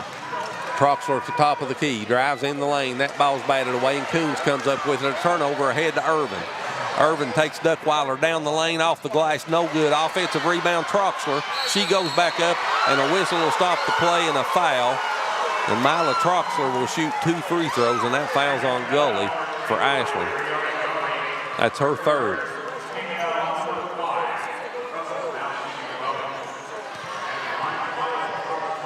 Mila Troxler at the free throw line, 38.9% on the season. That one's no problem. First one's good. Lead back to 7. As Brooke Campbell checks back into the lineup for Ashland. Misses the second, Troxler does. Rebound by Campbell. She gets it to Carly. Carly in the front court. On the wing to Smith. Smith drives down the left block off the glass and in. Zoe Smith with the driving bucket. Cuts the lead to 5. Again, full court pressure. O'Born gets it across the timeline. Drives down the right side of the lane, puts a shot up, no good. Offensive rebound, Irvin back up and in. Lily Irvin again, Johnny on the spot. Offensive rebound and put back, and Russell goes back up by 7. Clock winds under 3 minutes left in the third quarter. And this has been the best game we've had so far in the tournament. This has been a good one. If you're a basketball fan, you've enjoyed this. Duckweiler on the wing. Gets it to Campbell at the top of the key. Comes near side to Carly. Carly with Irvin on her. Drives her in the circle, kicks it in the corner to Campbell. She comes back to the wing, picks up her dribble. Russell crowd wanted to walk, didn't get it. Carly in the lane, floater up, no good. Rebound pulled down by Darnell. Darnell into the front court. Moves to the top of the keyhole, to the right side, gives it off to Coons. Coons in the lane, kicks it off to Irvin on the wing. Irvin finds Troxler, and Troxler is fouled by Campbell. And that's the 16th foul, so Troxler will go back to the free throw line. She was there just a minute ago and split a pair. 2:16 left on the clock. Brings us to the Spree Media timeout in the third quarter. Russell 37, Ashland 30. We'll be back to LST Johnson Arena right after this. This presentation of SpreeTV Hoops is sponsored by Appalachian Wireless. Bank of the Mountains, Commercial Bank of West Liberty, Juniper Health, Lewis Law Office, Mountain Telephone, and Standifer Builders. You're watching SpreeTV, celebrating nearly 10 years of 16th region coverage. When you agree, it can be drama-free. Uncontested divorces starting at $500. Simple, straightforward, statewide. Call attorney John D. Lewis Jr., 113 Main Street, Sandy Hook. This is an advertisement.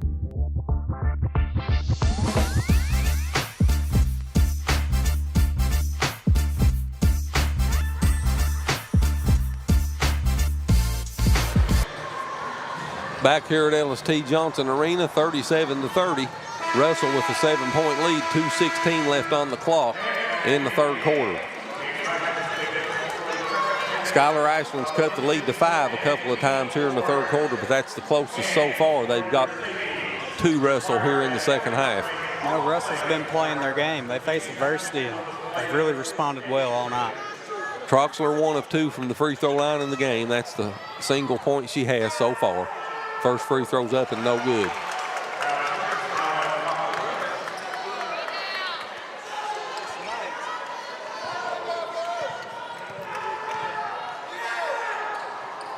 Troxler misses the second one. And the rebound loose, picked up by Coon. She misses the shot in the lane, and Duckweiler gets the rebound. Brooklyn into the front court, down the left side of the lane, off the glass, no good. And the rebound's taken down by Irvin, and the foul will be on Duckweiler. And that was a frustration foul. Second personal foul on Duckweiler, and we'll walk to the other end of the floor to once again shoot free throws. This time it'll be Lily Irvin shooting free throws for Russell. First time she's been there tonight, she misses the first one. As Carly checks back into the lineup for Ashland.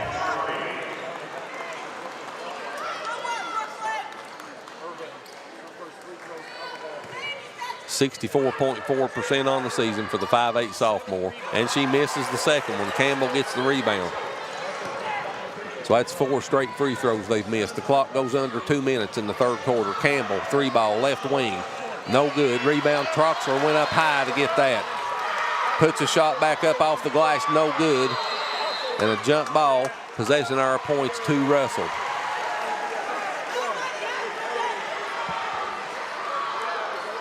.150 left on the clock.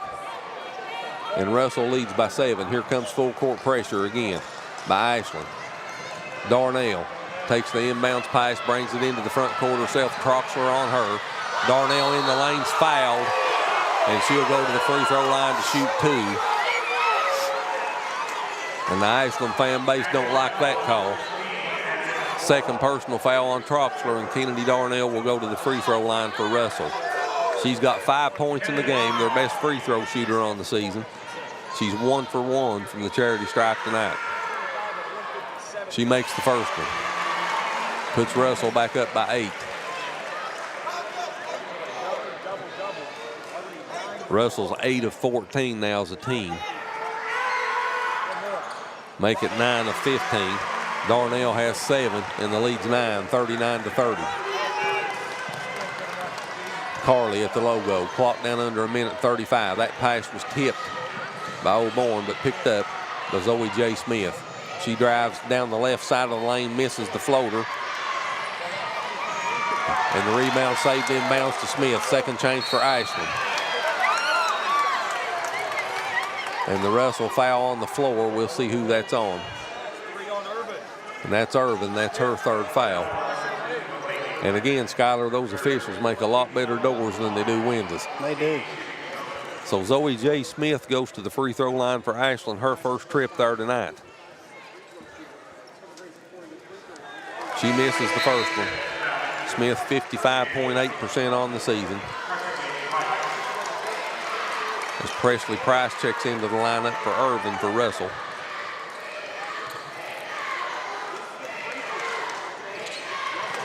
And she makes the second, so she splits the pair.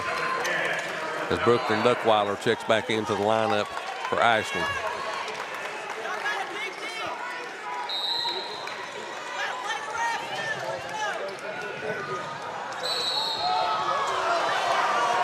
And the Ashland foul will be on Smith, on Zoe J. Smith, and we'll walk to the other end to shoot free throws, this time for Russell.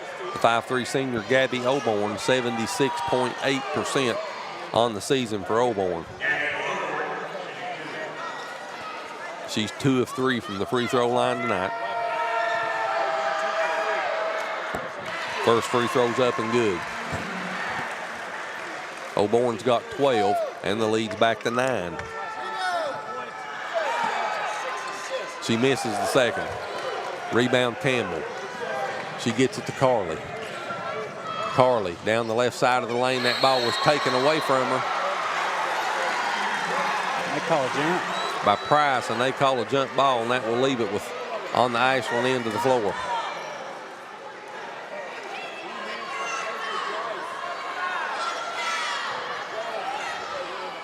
Carly will toss it in underneath her own bucket. She gets it into Smith in the paint. Her shot off the glass and in. Smith with the bucket cuts the lead to 7, 40-33. Oborn with Carly on her, and they call Oborn for the offensive foul, shoving off with the arm, and she did. It's a right call. So Oborn with the offensive foul and a turnover on Russell, and Ashland will try to cut into this 7-point lead as the clock goes down under 1 minute left here in the third quarter. Carly gives it to Duckweiler on the wing, drives baseline, kicks it back to Carly. She's in the lane, puts a shot up, no good. Rebound comes down to Troxler for Russell, and she's fouled by Carly. So the That's fouls her right now are third. just killing Ashland. I mean, it's, you know, they've got lucky a couple times. Russell's missed 4 free throws, but you're not going to miss both free throws every time you get put to the line. And I'd much rather be contesting a bucket than giving up a free shot. Troxler missed her last 2 there at the free throw line. She's 1 of 4 in the game, and she misses the first one. So the lead's still 7. Ashland could catch a break here. Russell. Second one's no good. She misses them both. Duckweiler gets the rebound, gets it to Carly. Carly free throw line jumper. No good. That was partially deflected, I thought, out of bounds, but they say no. They give the basketball to Russell. And I was just going by the trajectory of the ball. It looked to me like the trajectory of it changed when it left her hand. But in any event, Russell with the basketball. Oborn down the lane, puts a shot up, no good. My goodness, bodies go to the ground everywhere. And that one hurt. She's limping back. Campbell picks up the foul for Ashland. That's her second, and Oborn is at the free throw line for Russell.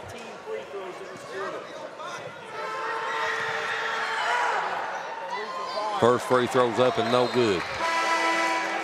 And if Russell loses this game, they can go back and look at the free throws that they've missed, and they've missed a bunch of them here in the third quarter.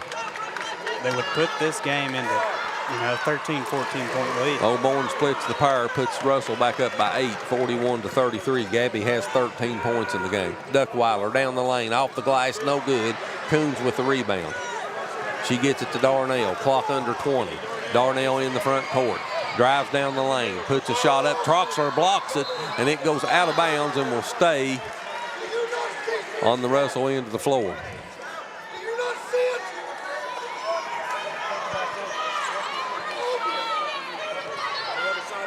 Price will toss it in. Gets it into Oborn in the corner. Clock under 10. Oborn comes out on top. Clock down to 5. They're going to have to go. Oborn on the wing. 3 ball on the way. No good. And that brings us to the end of the third quarter. So Russell led by 10 at the break, and at the end of 3, they are up by 8. 41-33 Russell over Ashland. You're watching the girls' 16th Region High School Basketball Championship from LST Johnson Arena on the SpreeTV network, and we'll be right back. At Juniper Health, great care begins with people you know. Familiar faces, rooted in the mountains of eastern Kentucky. We are nationally recognized. We provide award-winning care right here in your backyard. We're on your roads, in your schools, at your front door. This is our home too. Juniper Health, world-class care, hometown heart. When you agree, it can be drama-free. Uncontested divorces starting at $500. Simple, straightforward, statewide. Call attorney John D. Lewis Jr., 113 Main Street, Sandy Hook. This is an advertisement. 41-33 Russell as we start the fourth quarter here. Dad, what's your thoughts on the third quarter? Well, Skylar, I thought Russell weathered the storm there twice as Ashland cut it to 5 on 2 different occasions. But they pushed it back out to 8 points. It's been very impressive for Kennedy and the team here. Mandy Lane, she's got to be impressed with how they've been playing. You know, Ashland coming into this had really throttled Russell a couple times before they got out here. And Russell showed up under the bright lights, knocked them on their heels, and kept them there. And that's a foul on Troxler.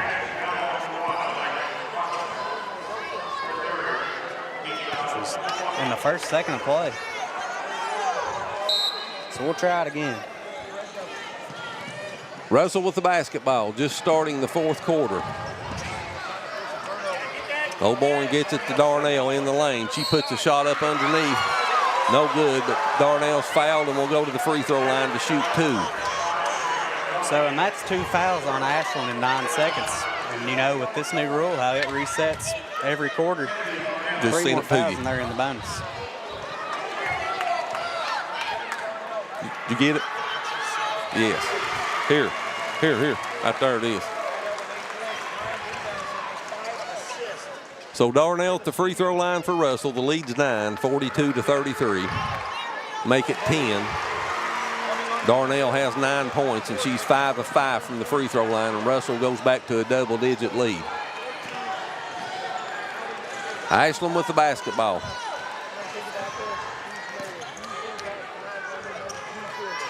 Carly on the wing, dumps it down on the block to goalie. She kicks it back to Carly. Left wing inside the circle, jumper, no good. Rebound batted around. Chased down by O'Born into the front court for Russell. Down the lane, off the glass, and in. Gabby O'Born with the runner down the lane, and it's a 12-point lead for Russell, 45-33. Delaney in the front court on the right wing for Ashland, brings it back to the logo. Gives it to Duckweiler on the left side. She drives in the lane, picks her dribble up, comes back top of the key, Delaney. Duckweiler inside the circle, drives in the paint, puts a shot up, good. Brooklyn Duckweiler cuts the lead to 10. She's got 10. And O'Born floats it to Irvin. Irvin will bring it across the timeline and give it back to O'Born. O'Born back to Irvin on the left side in the corner. Cameron Fleming, 3-ball on the way, no good. Rebound taken down by Ashland's Delaney. Carly in the front court. Free throw line jumper, no good. The rebound was taken down by O'Born, and it goes out of bounds and will stay with Ashland. 6:28 left on the clock. Russell leads by 10, 45-35. A trip to Rupp Arena next Thursday to represent the 16th region on the line. Carly got to hurry to get it in. She does to Troxler in the corner. She'll fire a 3. No good. Offensive rebound. Carly back up and in. Gabby Carly with a big offensive rebound and score for Ashland. They needed that bucket. Cuts it to 8. Darnell gets it to Irvin. Irvin floats it across to O'Born, and she is fouled. No call.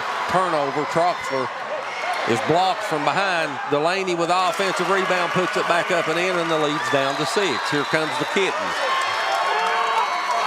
Timeout Russell. 5:59 left on the clock. It's a full timeout. We'll take it with them. 45-39 Lady Red Devils, and we'll be back to Ellis T. Johnson Arena right after this.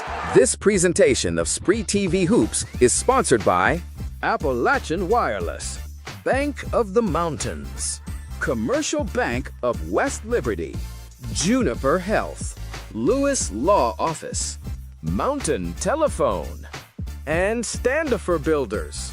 You're watching SpreeTV, celebrating nearly 10 years of 16th region coverage.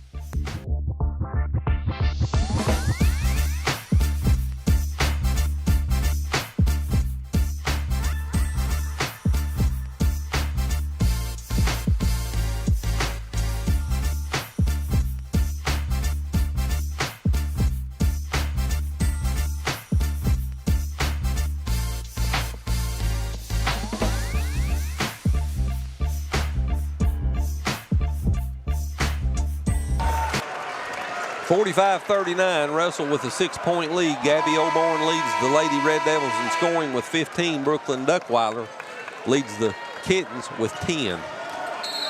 Skylar, what's your thoughts? What a game here by Russell. It's been a good one. Irvin gets it into Darnell. Darnell double teamed, the ball batted away. And they get it into the front court. Irvin kicks it in the corner to Coons. Back to Irvin on the wing. Irvin with Gully on her. Clock down under 5:45. Russell leads by 6. They've been up by as many as 12. Coons in the corner. Troxler on her. Finds Darnell cutting down the right side of the lane. And it's a turnover on Russell. So just a couple of moments ago, Russell led by 12. Ashland's cut it in half, and now they've got the basketball looking to cut it even farther. Duckweiler on the left wing. Top of the key, Carly.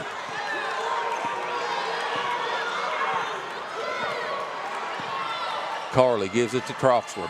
Troxler with Oborn on her, drives in the lane and loses it. Turnover. Darnell gets it ahead to Oborn. She saves it inbounds to Carly for Ashland. Carly in the front court. She's got Duckweiler on the wing. Gets it to her off the glass and out, in and out. Troxler offensive rebound. Carly puts a shot up. It was blocked, and Irvin comes away with the basketball, and the foul will be on Troxler for Ashland. My goodness, what action. That's foul number 3 of the quarter. 4:54 left on the clock. And Russell will have the basketball in a 6-point lead. And how Ashland didn't score on that possession, I'll never know. Irvin gets it into Fleming. Back to Irvin. Irvin gets it across the timeline to Oborn. Gabby Oborn moves right side of the circle. Backs it out to the logo. Fleming, right side of the lane, spins left on Delaney. Puts a shot up, no good. Rebound out of bounds to Ashland. So again, Ashland will have the basketball and a chance to cut this 6-point lead to 4 or even 3 with a 3-pointer. Carly brings it into the front court. Gets it to Troxler. Troxler for Delaney on the wing in the corner, Duckweiler. Floats it back out on top, Carly. Free throw line down the lane, and they call a foul on the floor on Russell. And that foul's on Oborn. That's her first. It's her second, excuse me.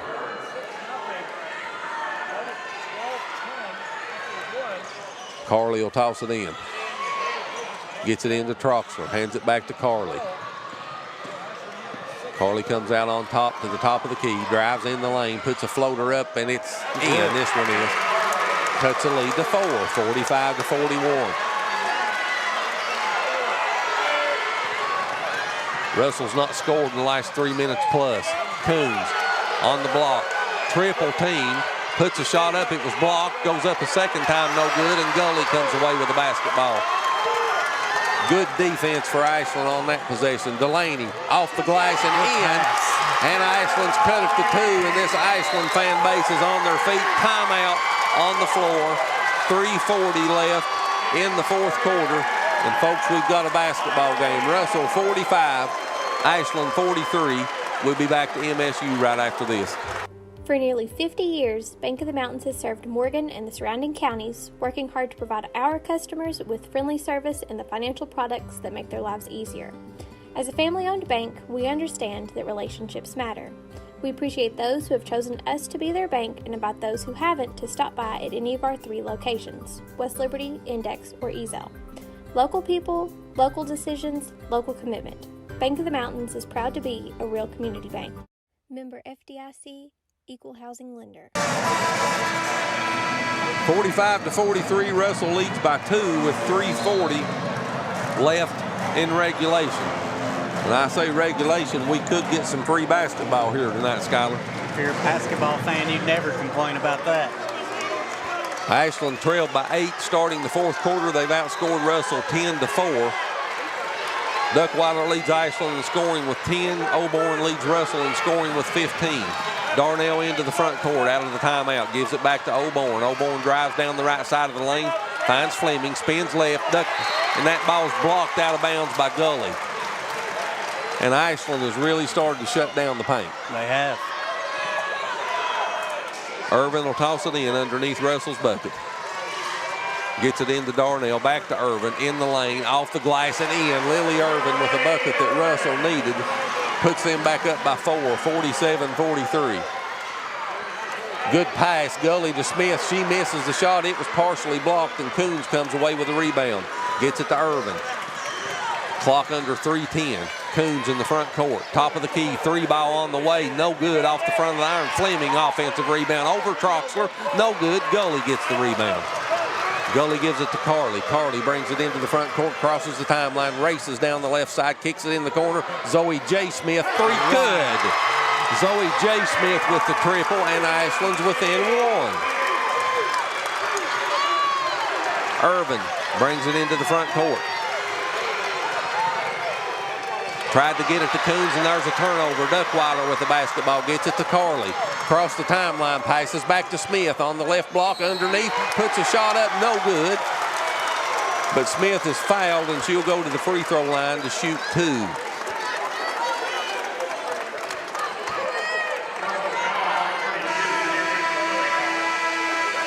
Two minutes and 30 seconds left on the clock. We'll have those 2 free throws when we come back from the timeout. The Spree Media TV timeout. 2:30 left in the fourth quarter. 47-46. Russell. We'll be right back.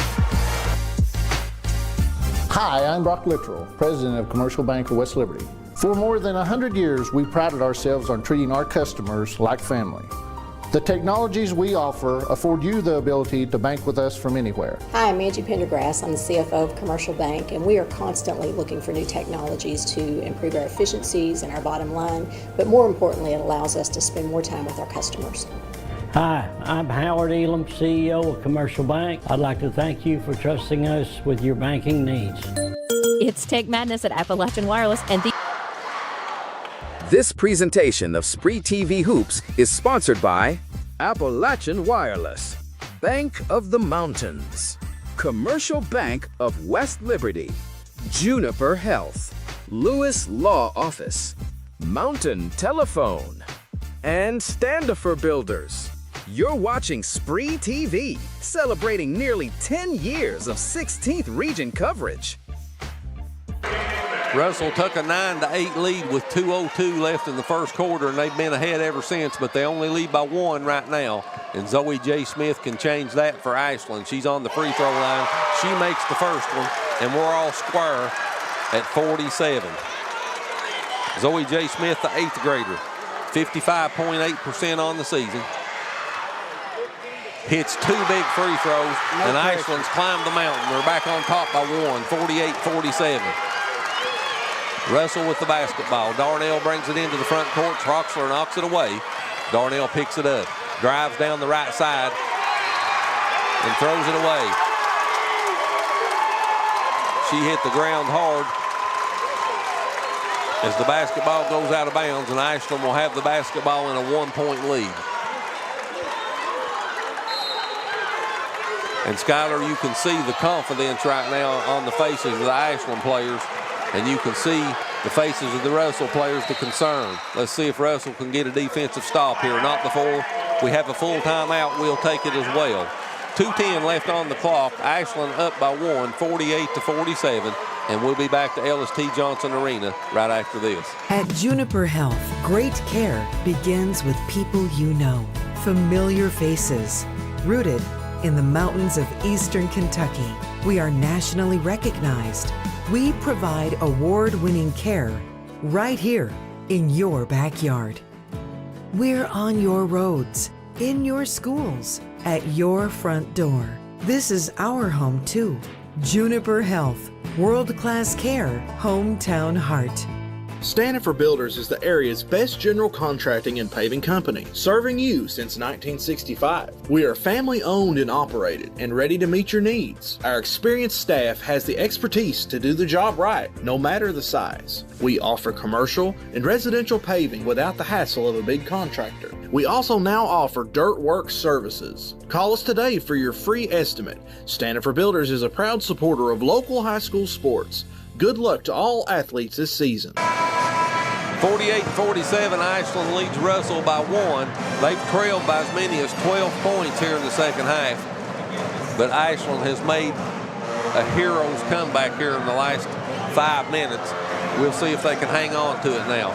Russell's going to have something to say about that. Like he was saying before we led into the break, you can see the confidence on the kittens' faces. You can see it right now. We'll see if they can build on this 1-point lead. Carly with Irvin on her. Out of the timeout. Russell in the man-to-man. Zoe J. Smith with the basketball. Backs it out to the logo. Irvin on her, gives it to Carly. Now they switch. Irvin will take Carly. And the foul will be on Darnell.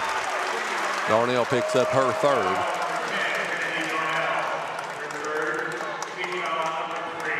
That's a third team foul on Russell as well. Both teams 2 fouls away from the bonus.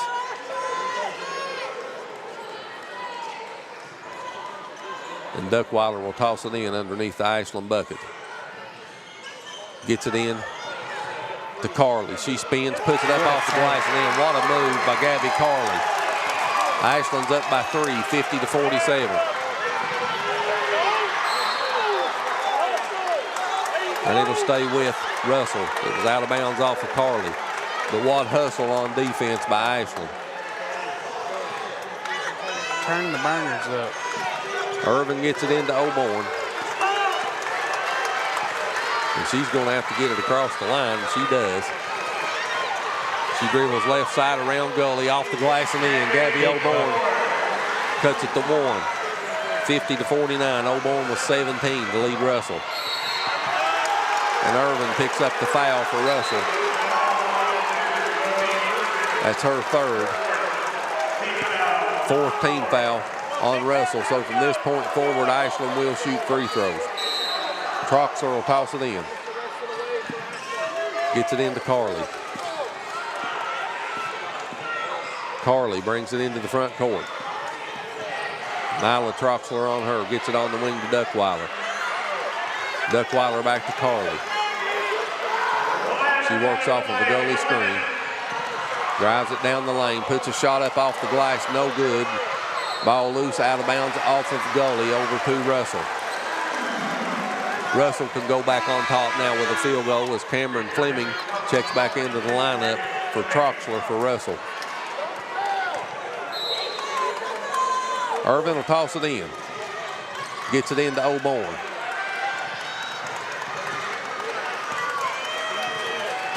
Gabby Oborn with Gabby Carly on her. Brings it into the front court. Clock under 45 seconds. Oborn drives in the lane. Puts a shot up halfway down and out. Rebound taken down by Troxler. And we'll have a foul on Russell. And the foul's on Fleming. That's her 5th. So Fleming fouls out.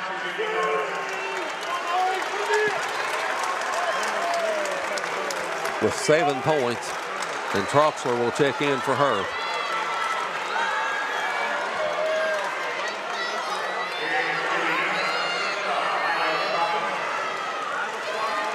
.9 seconds left on the clock. Gully at the free throw line for Ashland. She's perfect there this evening, 4-4.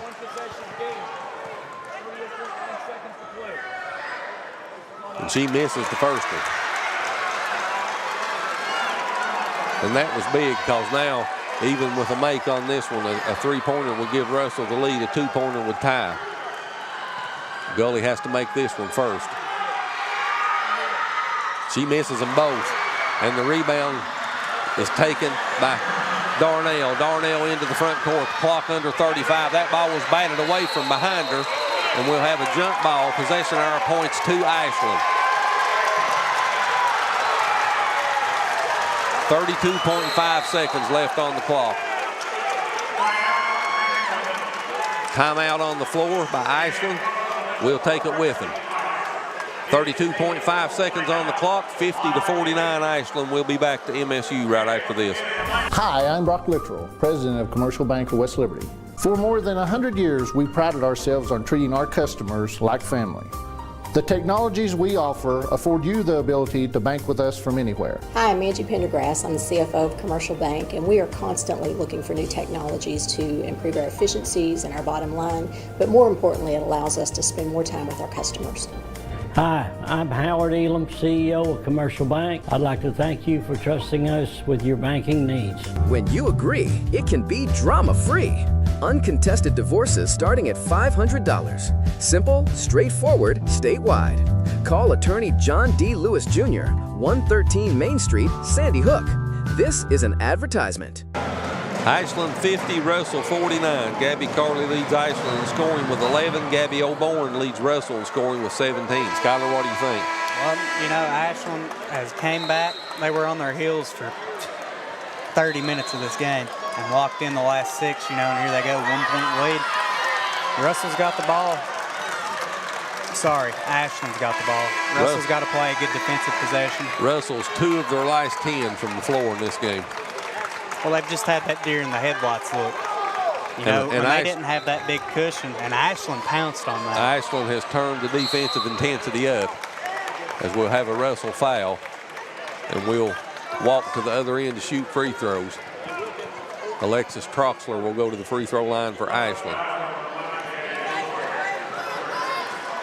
O'Born picks up her 3rd foul for Russell.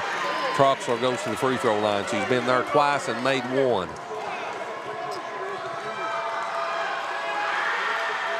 And she misses the first one. Ashland's 8 of 16 now from the free throw line. Russell's 13 of 23. We've had 18 missed free throws in this game. And if you're Ashland or Russell's head coach, whoever ends up losing this game, you're going to be pulling your hair out thinking about those. 2-point lead now for Ashland. Russell with the basketball. Clock under 30. O'Born gets it to the front court. Drives it down the lane. Puts a shot up, no good, and Duckweiler gets the rebound, and she'll be fouled. So Brooklyn Duckweiler is fouled by Darnell, and we'll walk to the other end to shoot free throws with 19.4 seconds left on the clock. Darnell picks up her 4th. And Brooklyn Duckweiler goes to the free throw line. First time she's been there tonight. The 5'9" junior, 68.3% on the season.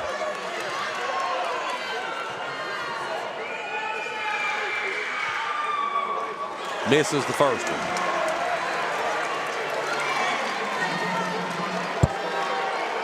And another missed free throw.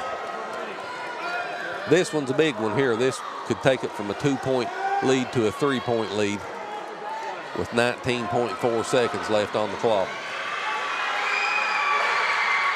Duckweiler makes it. 52-49. Ashland. O'Born. Clock at 15. And a timeout taken by Russell with 12.8 seconds left on the clock. It's a full timeout. We'll take it with them. When we come back to MSU, Ashland with a 3-point lead, trying to hang on to win the 16th Region Championship. We'll be back right after this. Stanford Builders is the area's best general contracting and paving company, serving you since 1965. We are family owned and operated and ready to meet your needs. Our experienced staff has the expertise to do the job right, no matter the size. We offer commercial and residential paving without the hassle of a big contractor. We also now offer dirt work services. Call us today for your free estimate. Stanford Builders is a proud supporter of local high school sports. Good luck to all athletes this season.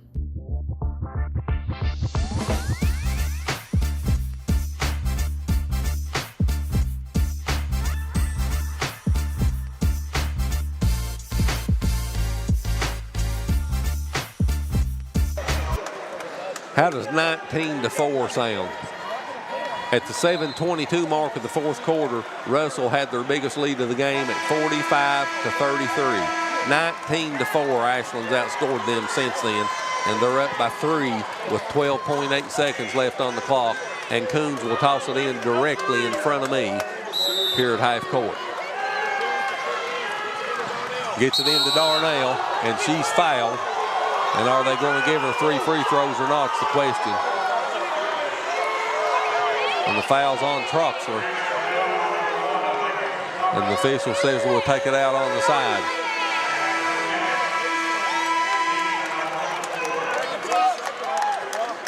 So Alexis Troxler fouls out with 4 points for Ashland, and goalie will check back into the lineup for her. And if I was Ashland, I'd foul anyway. I mean, they've got a 3-point lead with 11 seconds to go. Irvin will toss it in. She's going to have to hurry, and she throws it away. Duckweiler's fouled by Darnell with 10.1 seconds left on the clock. And the Ashland crowd's starting to feel it. But the way both of these teams have shot free throws, there's been 19 missed free throws in this game as Kennedy Darnell fouls out with 9 points for Russell. 9 points, 10 rebounds, and 5 assists for the senior Kennedy Darnell. She fouls out. Duckweiler at the free throw line. First free throw's up and good. And that all but seals it for Ashland here. That gives them a 2-possession lead at 4 points. And if Ashland hangs on to win this, it's certainly not been easy. No, it hasn't. And she misses the second one. Clock under 10. Irvin brings it into the front court. Clock at 3. She puts a shot up, no good. Ball loose on the floor. That's how it'll end. And the Ashland team storms the court. The Ashland Kittens have won the 16th Region Championship for the second straight year. They defeat Russell 53-49, and they'll move on to Rupp Arena to represent the 16th Region next Thursday afternoon at 1:30, taking on the winner of Region 8. 53-49 your final score. Let's go back to the studio, get in a quick commercial, and we'll be right back, and they'll have the all-tournament team and the presentation of the trophies. Plus, we'll look at the final statistics. You've been watching the girls' 16th Region Championship from Ellis-T. Johnson Arena on the SpreeTV network. This presentation of SpreeTV Hoops is sponsored by Appalachian Wireless, Bank of the Mountains, Commercial Bank of West Liberty, Juniper Health, Lewis Law Office, Mountain Telephone, and Standifer Builders. You're watching SpreeTV, celebrating nearly 10 years of 16th Region coverage. At Juniper Health, great care begins with people you know, familiar faces, rooted in the mountains of Eastern Kentucky. We are nationally recognized. We provide award-winning care right here in your backyard. We're on your roads, in your schools, at your front door. This is our home too. Juniper Health, world-class care, hometown heart. For nearly 50 years, Bank of the Mountains has served Morgan and the surrounding counties, working hard to provide our customers with friendly service and the financial products that make their lives easier. As a family-owned bank, we understand that relationships matter. We appreciate those who have chosen us to be their bank and invite those who haven't to stop by at any of our 3 locations, West Liberty, Index, or Ezel. Local people, local decisions, local commitment. Bank of the Mountains is proud to be a real community bank. Member FDIC, Equal Housing Lender. Standifer Builders is the area's best general contracting and paving company, serving you since 1965. We are family owned and operated and ready to meet your needs. Our experienced staff has the expertise to do the job right, no matter the size. We offer commercial and residential paving without the hassle of a big contractor. We also now offer dirt work services. Call us today for your free estimate. Standifer Builders is a proud supporter of local high school sports. Good luck to all athletes this season.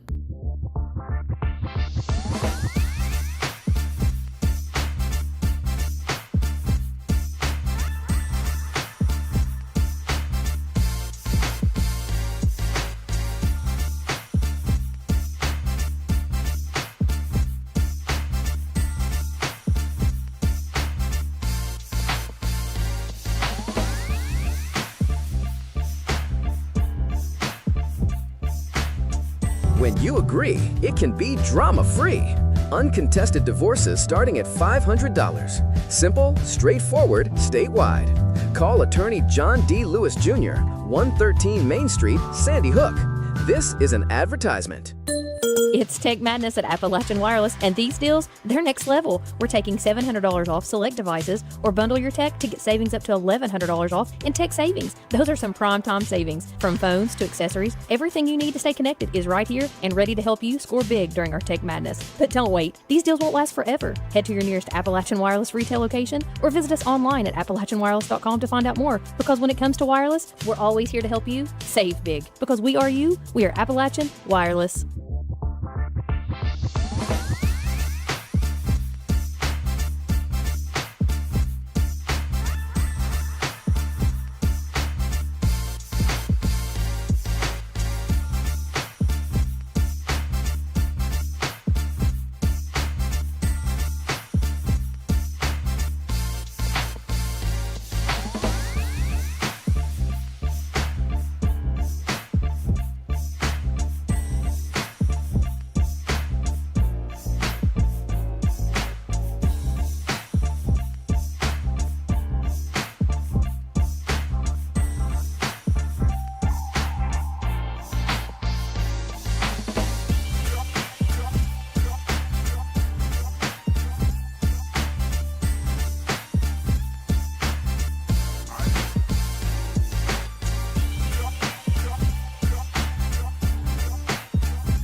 Our first awards are for the cheerleaders.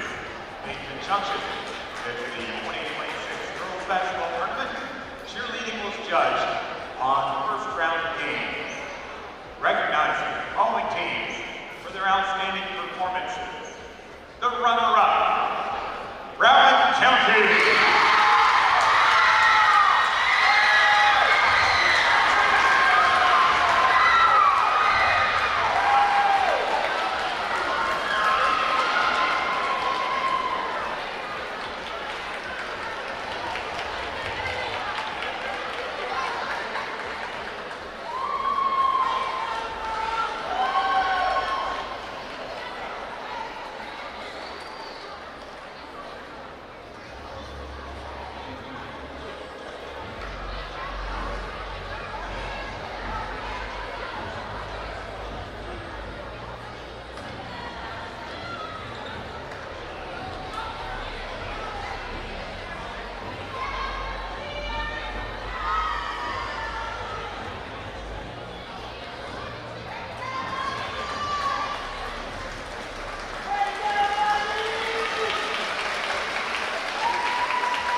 The winner of the in-game cheerleading competition, Ashland.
of an official game ball.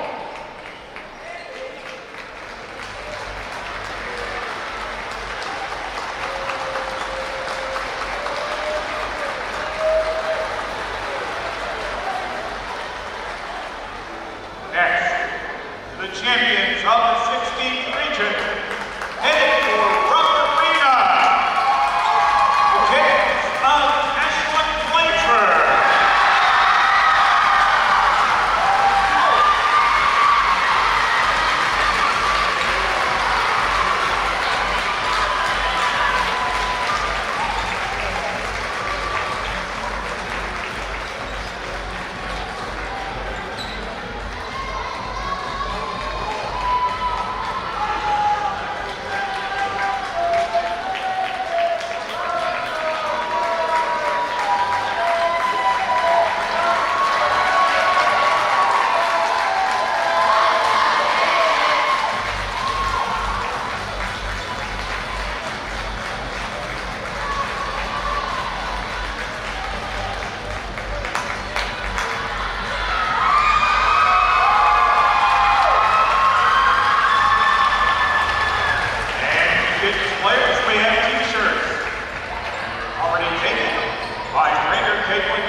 About to be the most popular man in Ashland because these are the tickets for the state tournament.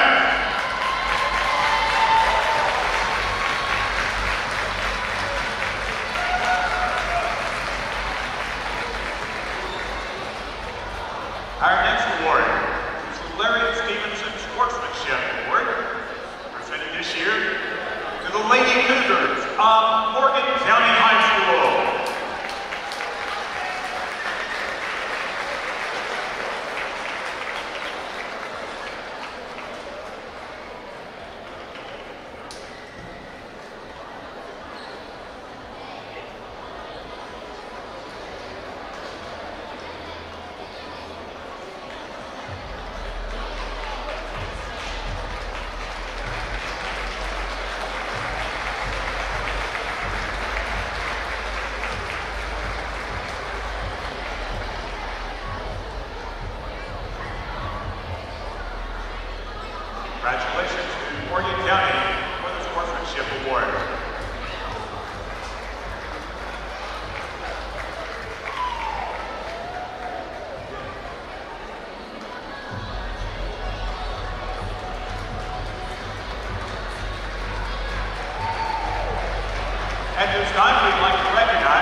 on from Morgan County, Emma Klinger.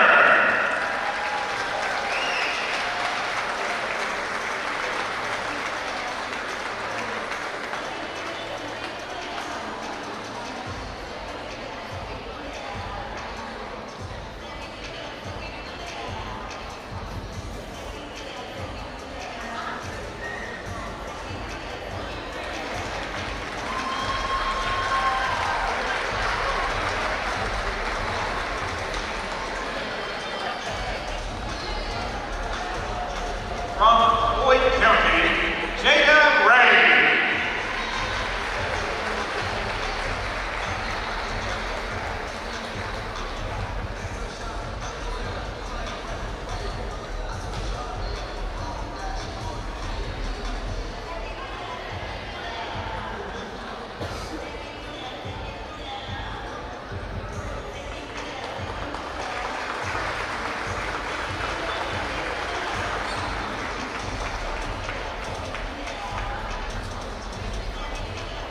From Floyd County, Colin Grove.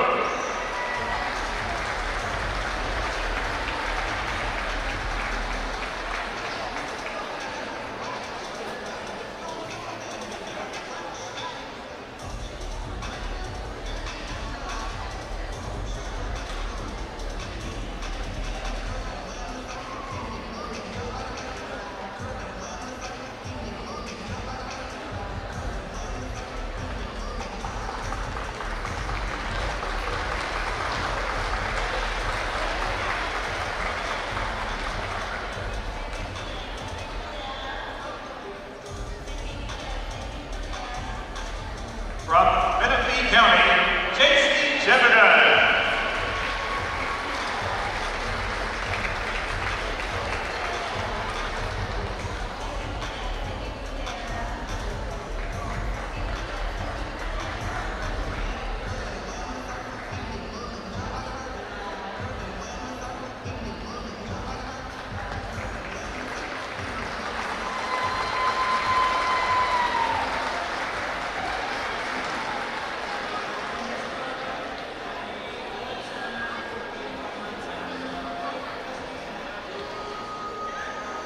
From Menifee County, Hayden Burgess.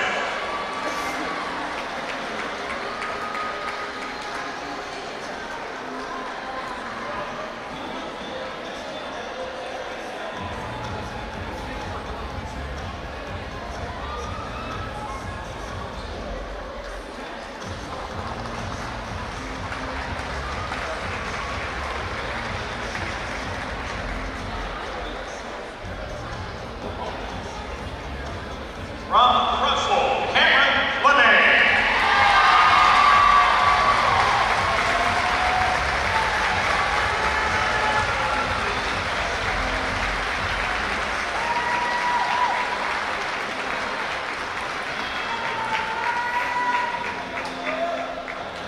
From Russell, Lily Urban.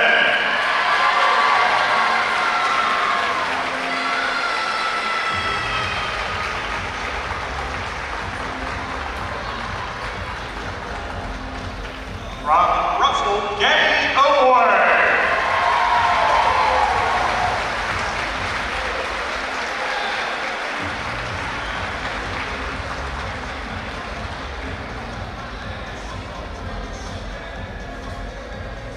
From Ashland Glacier, Ariana Gully.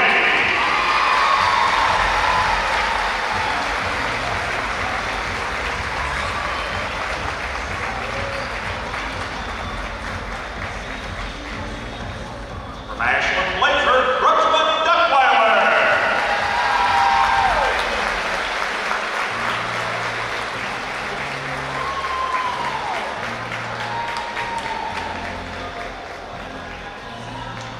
From Ashland Glacier, Gabby Carley.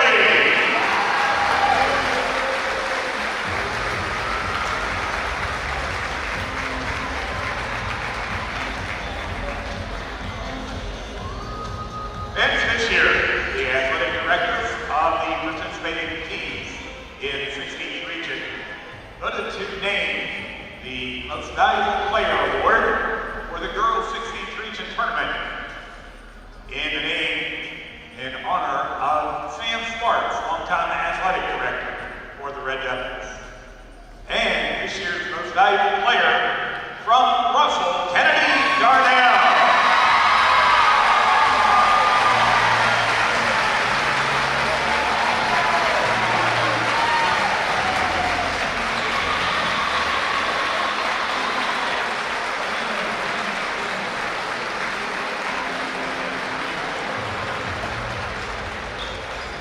Ladies and gentlemen, this concludes our presentation on behalf of Fort State University, Morehead Tourism Commission, and the Hood 61st District. We thank you for being with us tonight and throughout the 16th Region Tournament. And a reminder, the boys tournament begins tomorrow, starting the first session at 12 noon. That wraps up the post-game award ceremony. Kennedy Darnell, the MVP of the 16th Region Tournament for Russell. From Menifee County, J.C. Jevett and Peyton Burgess both made the all-tournament team. From Morgan County, Emma Klinger made the all-tournament team as well, and Morgan County got the sportsmanship award, the Lady Cougars did, for the tournament. Let's take a look at a few of the statistics here to wrap this thing up. Russell shot 35.4% on 17 of 48 from the floor, 2 of 9 from behind the three-point line for 22.2%, and from the free throw line, they was 13 of 23 for 56.5%. Ashland shot 19 of 60 from the floor for 31.7%, 4 of 7 from behind the three-point line for 36.4%, and 11 of 21 from the free throw line for 52.4%. Leading scorers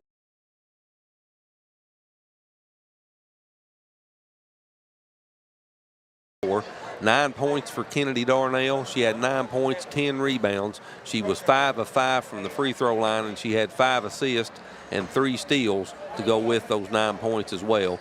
8 points for Lily Irvin. Irvin had 5 rebounds and 3 steals to go with those 8 points. 7 points for Cameron Fleming. Fleming was 3 of 3 from the free throw line. 5 points for Kenley Coons. Coons had 7 rebounds to go with her 5 points. 2 points for Presley Price, and 1 point for Mila Troxler rounds out the 49 points in scoring for Russell.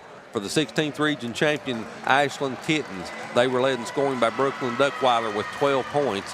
Duckweiler had 8 rebounds and 7 steals to go with her 12 points. 11 points for Gabby Carley. Carley had 5 rebounds and 6 assists to go with her 11 points. 8 points for Jenna Delaney. She was 4 of 5 from the floor and had 4 rebounds to go with those 8 points. 8 points for Ariana Gully. She had 11 rebounds and she was 4 of 6 from the free throw line. And 4 points for Alexis Troxler. Troxler had 7 rebounds to go with her 4 points. Rounds out the 53 points in scoring for the Ashland Kittens. So Ashland will advance on to the state tournament to represent the 16th Region. They will play next Thursday afternoon at 1:30. They will play the winners of the 8th Region. And the semifinals of the 8th Region are tonight. Anderson County plays Owen County, and Simon Kenton plays Spencer County. Skylar, what's your thoughts about this game? I mean, it was a nail-biter, from the start all the way to the end. Ashland pulled off. I mean, they had beat Russell a couple times pretty heavily handed, and Russell came out and knocked them on their heels. For the first 30 minutes of the game, it was all the Lady Red Devils. The Kittens came back, gained their composure. Here's your stat of the game. We had 7 minutes and 22 seconds left in this game, and Russell had a 12-point lead in the basketball, and Ashland outscores Russell 20-4 over the last 7 minutes to win their second straight 16th Region Championship. So that wraps up the first half of this tournament. The girls' side is in the books. Ashland moves on to Lexington to Rupp Arena next Thursday. And tomorrow we'll start the boys' half of the brackets. We'll have 4 games here tomorrow, all of them coming to you live here on the SpreeTV network. And we'll kick it all off at 11:30 with a pregame show. And the tip at the first game at noon will be the Boyd County Lions, the champions of the 64th District, and the Elliott County Lions, runners-up in the 62nd District. Stephen Gullett's going to try to get an interview here with head coach Stacy Davis from Ashland if he can before we sign off. And Skylar Ashland's starting to cut the nets down on that end of the floor, and you've been through that with Elliott County. That's fun, isn't it? It's fun. It is. It's a lot of fun. It's a great memory to have. These kids will never forget it, and Russell will never forget it either. It's great to be able to even make it to the finals in the region. You know, it's a big deal. So it really is, and Russell, Ashland's beat them the last 2 years, but last year Ashland beat them by 30 points, but it wasn't that way tonight. And I'll be honest with you, I thought at the end of the third quarter when Russell came out in the fourth quarter and had that 12-point lead, I thought, well, I don't know. I just don't know if Ashland can come back or not. But Russell missed a lot of free throws down the stretch. But to be fair, Ashland missed a lot too. They did. Russell wound up shooting 13 of 23 from the free throw line for the game, and Ashland was 11 of 21, so there was 20 missed free throws between these two basketball teams. We'll go out on the floor now. Stephen Gullett has head coach Stacy Davis of the Ashland Kittens. All right, we courtside with the 16th regional champion, Coach Davis. Wow, what a game. I tell you what, how did you all make the comeback? I mean, it seemed like you were playing behind the whole game. Listen, we played behind. I think as you look at the stats, they led for about 25 minutes of the ball game. You know, we led at the beginning a little bit there, but I mean, every time like we would kind of go on a run, they would counter with something. But our girls, listen, that last 2 minutes just really dug deep. And as we always say, defense wins championships, and they played at the last 2 minutes. Yeah, the last couple minutes there, you went full court press, and it was a different level. I mean, those girls just picked it up another level. And I guess, was that just their heart, or did you say something to them in a timeout? I mean, just in time, what we told them is, listen, what's got us here is the defense. The only way you're going to get back into it is if you play defense the way we played the last 2 days. I said, you got to go for every loose ball. We got to trap. It's got to be hard traps, switch everything, just, you know, make it look ugly, make it look hectic, and just get after them. Right. We were joking before the game and the pregame, you know, that we were your good luck charm. Well, I'll tell you what, it had nothing to do with luck. You all just played well. You played your hearts out all 3 games in this tournament. And I tell you what, it was a show. You put on a show. Thank you. And I tell you what, it was joy to watch you. I guess, a reflection of this. I mean, you've done this before. You've been here. You know, it kind of, I guess, is everyone special, or is this one just, you know, a little bit different? Or how do you explain those? All of them are special when you put it that way. This year, our seniors, Ariana and Gabby, you know, they're 4-year starters for us. So they're our first group that has started for us 4 years, because we're 4 years into coaching the program. So, you know, having them around and just watching them develop from then up is big. We've had others been around for 3 years and 2 years, but this is our first 4-year group that we've had. Okay. So, and they've just, you know, they bought in together. They all had to step up to different roles this year. Even though they've started for 4 years, their role this year was different. So we got a lot of younger girls, which we're excited about too. So it's, you know, everyone's special in different ways. Okay. Well, Coach, congratulations again. You got some nets to cut down. Thank you. Yep. All right. Yep. Congratulations. Thank you. Going to Rupp. Going to Rupp. There you go.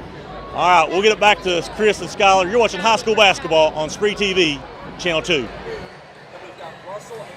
So Stephen Gullett with the interview of head coach Stacy Davis of the 16th region champion Ashland Kittens. And that'll wrap us up this evening here from LST Johnson Arena on the campus of Morehead State University.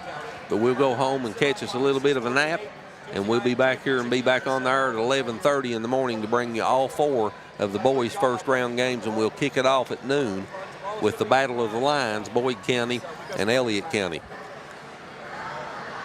So for Skylar Dickerson, I'm Chris Dickerson, and the rest of the SpreeTV sports crew, we hope you've enjoyed the first half of this 16th region tournament, all the girls' games that we've brought to you, wherever you've watched them, however you've watched them. We hope you've enjoyed it half as much watching it as we have bringing it to you. So till Saturday at 11:30, have a good evening, everyone. Good night.